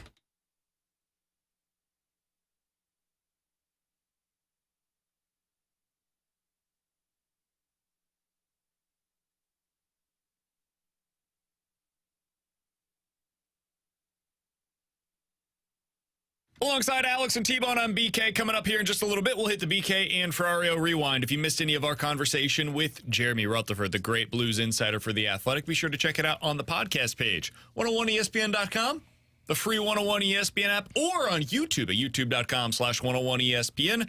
Those are all presented by Dobbs Tire and Auto Centers. But before we get to the rewind, we got to get to some NFL quick hitters. Alex, let's start with this. There are some quotes going around from the Eagles. Here are a couple of them. One, quote, "It seemed like the bleeping well ran dry a little bit for us. We had 6 weeks to try to offer you explanations on how we were going to fix it, and we didn't do bleep." That's a Sirianni quote. Lane Johnson. Oh, never mind. Quote, "It's a weird business. You saw with Dallas last night. That's a tremendously talented team, and this is just what the NFL is about, man. Sometimes you go out there and you bleep around, and then you end up finding out. Tonight, we found out." Eagles got to make a change, man. Never bleep the around. The vibes are too bad with this team to just run this thing back with Nick Sirianni. Yeah, they sound like an angsty teenage kid right now that's listening to a lot of Sum 41. Speaking from personal experience, I guess. Yeah, you got to make a change. You got to do something to lift the spirits of this team. They sound like they just finished the year with 1 victory overall and not know sure where to go. Where you started the year off like a team that everybody was talking about as a Super Bowl contender again. Now you lost Jason Kelce, probably going to lose A.J. Brown. You got to make a massive change if you're the Philadelphia Eagles before this turns into a bigger-ish show. Yeah, I don't know how if your ownership, you hear these quotes coming out and you go, run it back. Run it back, boys. I just don't know, because it'd be one thing if, I don't even know how you would say it properly, but just the vibes, you're right. Everything that's being said is like, yeah, man, like, we had six weeks, we didn't figure it out. We don't know what happened. That's not encouraging. It reminds me a lot of what the Blues locker room was kind of last year before the deadline, where it was, doesn't look good on the coach. Yeah, the same stuff happened. We don't know. We don't have answers. All right, blow it up, Arm. That's what Armstrong did. So I don't know how, if your ownership, you can hear all the quotes that have been coming out and hearing Jalen Hurts at the press conference last night and not make a change. It would be a massive mistake, in my opinion. All right, as we continue along with some NFL quick hitters. Guys, I felt myself underwhelmed by the Bills yesterday. Was I wrong to feel that way? Did you feel differently about the Bills? Let's set aside the Kansas City conversation, but I think there's going to be a lot of people that look at the final score that didn't watch the game, and they're like, oh, okay, the Bills are back. Bills went on a run. They finished out the season undefeated. What was it, 5 straight wins? Now they do this against the Steelers just the way they were supposed to. They're going to go on a run. They're going to the Super Bowl. Do you feel differently than I do, Alex? Because I feel like they were supposed to be the team that nobody wanted to play at this time of the year. And I feel like they're the team that is kind of the same as everybody else in the AFC. I didn't feel underwhelmed by them in the first half. The first half, they looked like a team that was going to be a force to be reckoned with. The second half, I felt differently. But here's the thing. They weren't plagued by Josh Allen in that game, especially in the second half. Their defense is what hurt them. Yep. And part of me just feels like you're a team that was going into halftime up, 21-0, had the opportunity to go up 28-0. It felt like a group of guys that just said, we're good. Pittsburgh's got nothing. The way they looked in that first half, Pittsburgh didn't even look like a competent opponent. And the Bills were thinking, okay, this should be easy. And I think they got a little bit of taste of reality. So I'm not underwhelmed or overwhelmed by them. I'm not underwhelmed by them. I think they played a good game. I think they have to be better if they want to beat the Kansas City Chiefs. But they played like a playoff contender in that game, I thought. Played like a playoff contender. I didn't think they played like a Super Bowl contender. And I think there's a distinct difference between those two. And if they can't play like a Super Bowl contender while not committing turnovers against that I'm Steelers not sure anybody in that Super Wildcard weekend played like a Super Bowl contender. I think the Chiefs did. I think the Packers did. I'd throw the Texans in there. I thought they looked fantastic over the weekend. Yeah, I thought those would be the two. The Packers, I think maybe the three. The Packers, Texans, and Chiefs. Given the weather, I think the Chiefs played like a Super Bowl contender. I think Josh Allen and that offense looked very good in the first half against Pittsburgh, and I think they just took a seat backwards in the second half. Yeah, I was a little underwhelmed, just because, like what you said, like that game, I shouldn't have felt like in the second half that Pittsburgh was in it, and I did. And that was knowing that Pittsburgh shouldn't even technically be shouldn't be a playoff team, because, God, that's a terrible team to watch. But why couldn't you put the game away? Because I do think a lot of what you said happened to where they went into the half up 21-7 and said, man, look at Pittsburgh. They're not a competent football team. We can take our foot off the gas pedal a little bit. And I think that's what happened. But that shouldn't be the case when you're the 2 seed and when you're in the playoffs. If this was a regular season game, I could get that. Dude, they had a chance to come back. Like, the Steelers had a chance to get right back into that thing, but they have Mason Rudolph, so they decided not to do that. All right, next thing up, let's get through a couple of these really quickly. Would you rather have Baker Mayfield or Deshaun Watson for the next 5 years? Can I tank? Yeah, I was going to say, can I opt for C and just assume not that have a quarterback? You have to have this quarterback for the next 5 years, because that's basically the case with Deshaun Watson. Would you rather have Deshaun Watson or Baker Mayfield? I mean, mine would be Baker Mayfield because he's available. And I think that's the best ability. I don't really care. Like, this whole, like, Deshaun Watson thing and, like, well, he's shown signs of greatness, man, it's been like 3 years since I've seen that. And I'm kind of done with that experiment of acting like Deshaun Watson's going to get back to that level. At least, if you're giving me one of those two options, I want a quarterback that's got a winning mentality, not a, ooh, this hurts, I don't want to play mentality. That's kind of where I am. I think I would take Baker. And it's more so just, I know he's going to be there, and I know he's going to be available. I don't necessarily know what it's going to look like on the field, but he's going to be available. And I think when you look at Deshaun Watson, there was too much just red flags behind the scenes this year. I mean, we already know about his shady past. This year was really alarming from the Browns' perspective, where you'd have Stefanski go, yeah, Watson's available. Watson come out and go, I don't know if I'm playing this weekend. What? Like, that's concerning. At least Baker, and he was hurt in that game going into it last night. He's going to show up. He's going to play. And when he's got confidence, he's at least a capable starting quarterback. So I would say Baker Mayfield. All right, final thing here. It sounds like Bill Belichick is the leading candidate to get the Atlanta Falcons job. He interviewed yesterday with Atlanta, and there were reports that Atlanta would like to get something done with him quickly. If he takes that job and Atlanta takes a quarterback, let's say it's one of Drake May, Caleb Williams, or Jaden Daniels, one of those three, where do the Falcons rank going into next year for you in the NFC?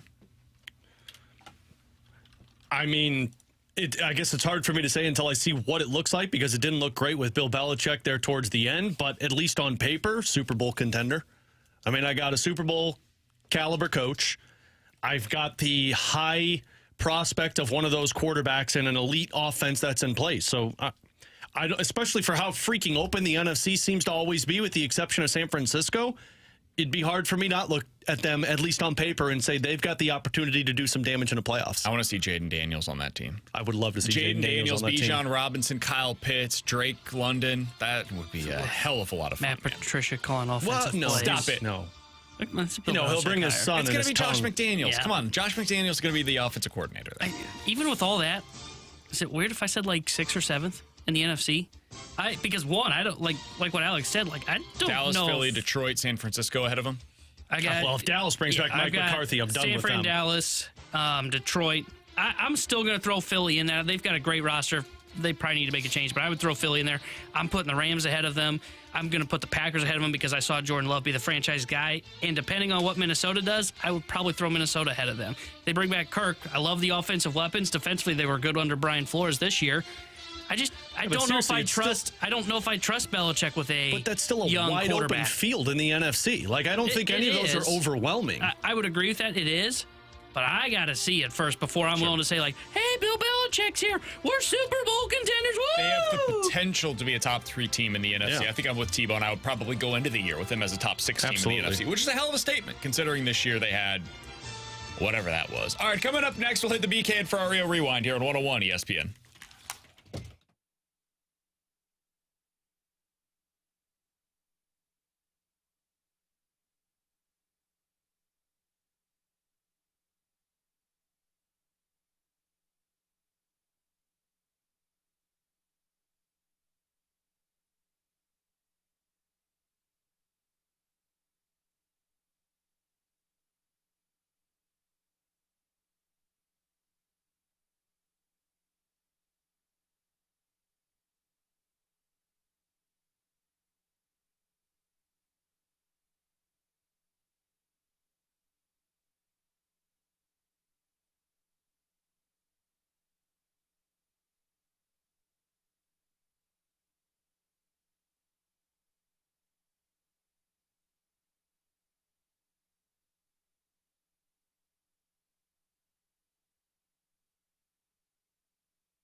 Alongside Alex and T-Bone, I'm BK. I am doing my final segment of the week here on BK and Ferrario. Celebrate good times. Come on. It's a celebration.